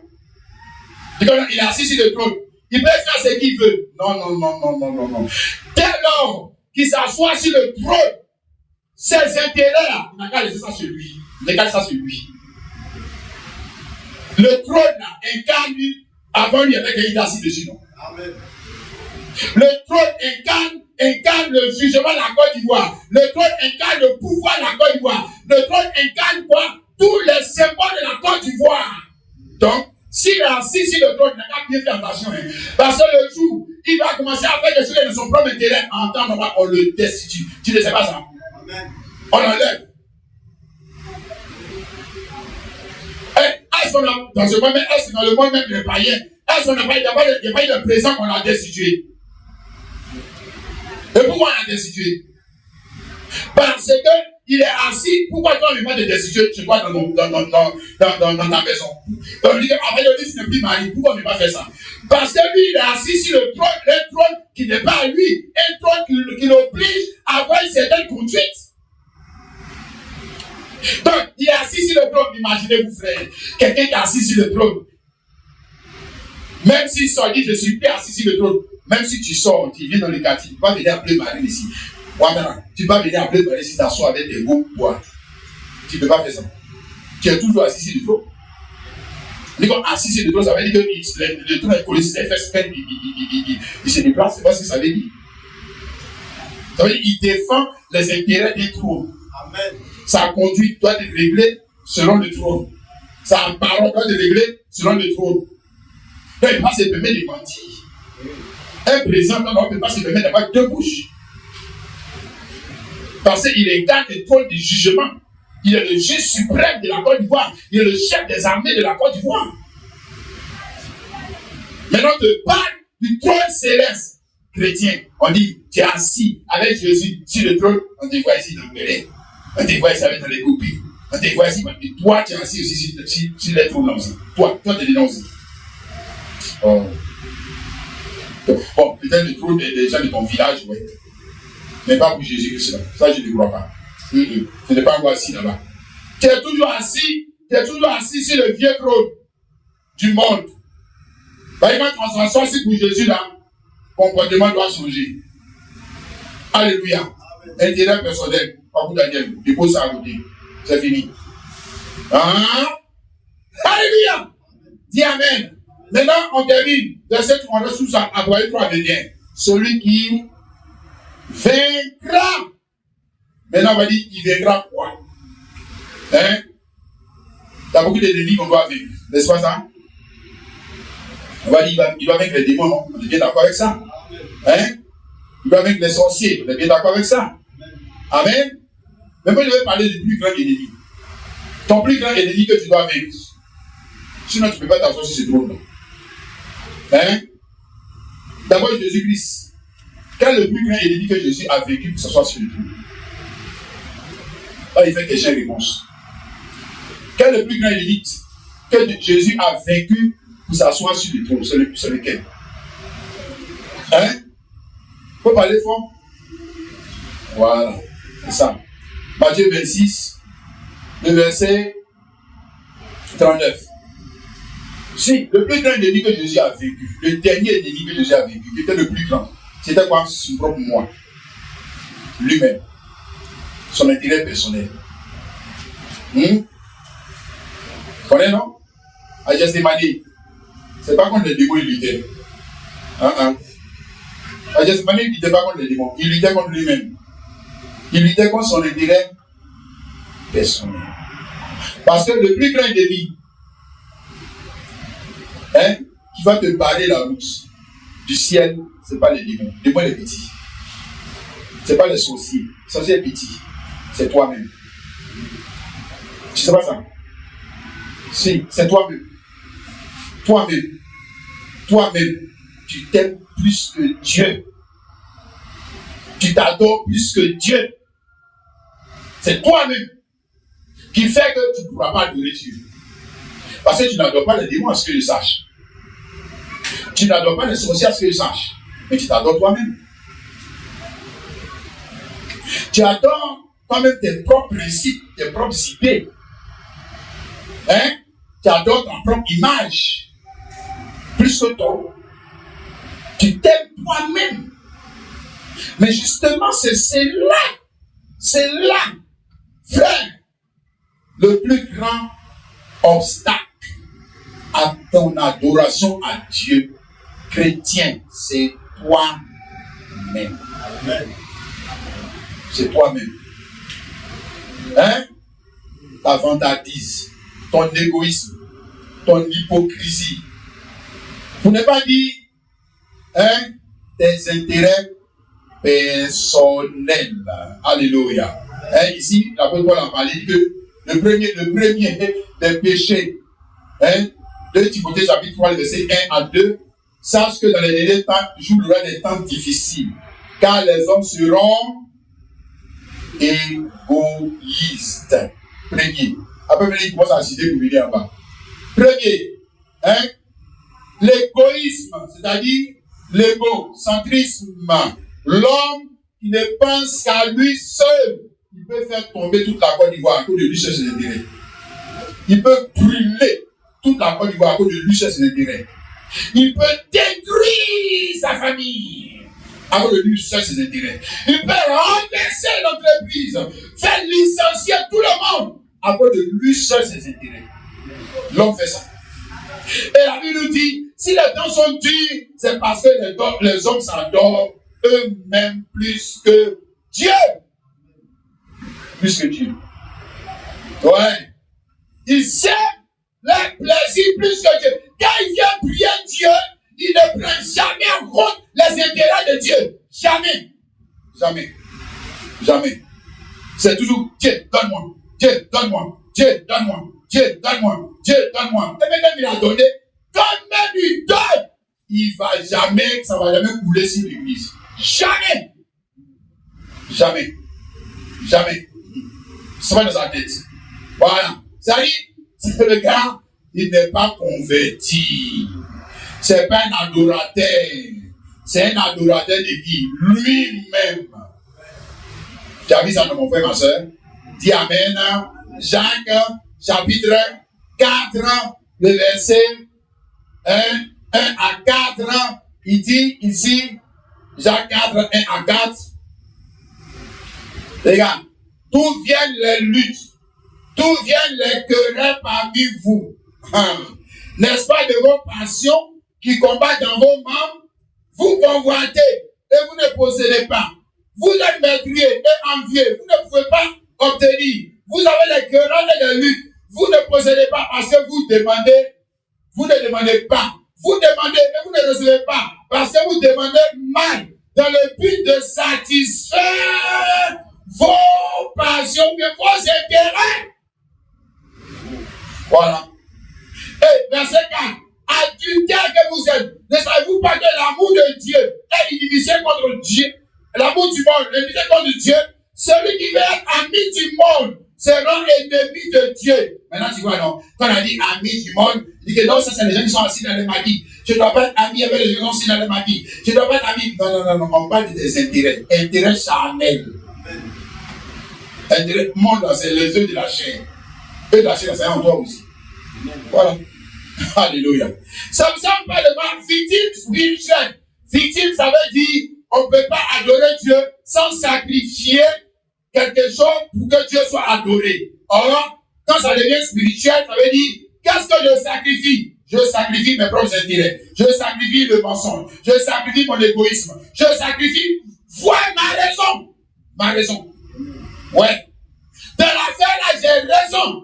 Mais comme si je veux prendre ma raison, je vais casser l'église là, je vais casser l'église de Jésus, alors je préfère, moi, être la victime et l'église puisse soit prospérer. Voilà, ouais.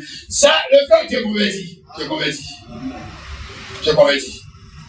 Mais on n'a même pas touché. On a fini de prêcher seulement. Ça, c'est le mot de passer à prêcher. Demain, je ne viens plus dans l'église là. Si c'est comme ça, je ne vais pas dans l'église. Voilà. C'est que lui là, il s'adore lui-même. Amen. Lui là, il s'adore lui-même. Il ne veut pas mourir. Voilà. On dit victime spirituelle. Spirituelle, parce qu'on n'a pas dit de te mourir physiquement. On dit de faire mourir tes idées. Voilà. Tes intérêts, c'est spirituel. Tes ambitions, c'est spirituel.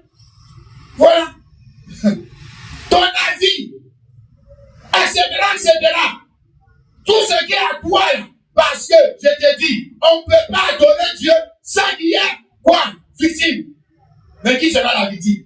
Dieu encore, regarde la victime et l'adorateur. Et l'adorateur. On dit, c'est lui qui est venu adorer. Donc c'est toi qui es la victime. Mais qu'est-ce qui est victime? Mais ce sont mes idées qui sont victimes. Donc ça veut dire que je deviens maintenant une victime spirituelle parce que pour l'adorer, je vais prendre ses intérêts pour mettre dessus de pour moi. Donc un autre terme, pour moi, là, c'est que pour moi doit disparaître. Pour moi doit disparaître. C'est là la victime. C'est moi qui deviens la victime. Alléluia. Parce que mon attachement à Dieu, mon amour pour Dieu, mon intérêt pour Dieu, mon intérêt pour le roi de Dieu doit provoquer quoi en moi? Doit provoquer des dégâts, des dommages. Des dommages. Devant des dommages. Mais des dommages dans quoi? Mais des dommages dans mes intérêts. C'est dans mes intérêts. Voilà. Voilà, c'est moi, mes intérêts maintenant qui sont dans les parties. Et puis maintenant, je suis en train de l'adorer. Et puis, je continue dans cette adoration. Je deviens quoi? Je deviens quoi? Un vrai adorateur.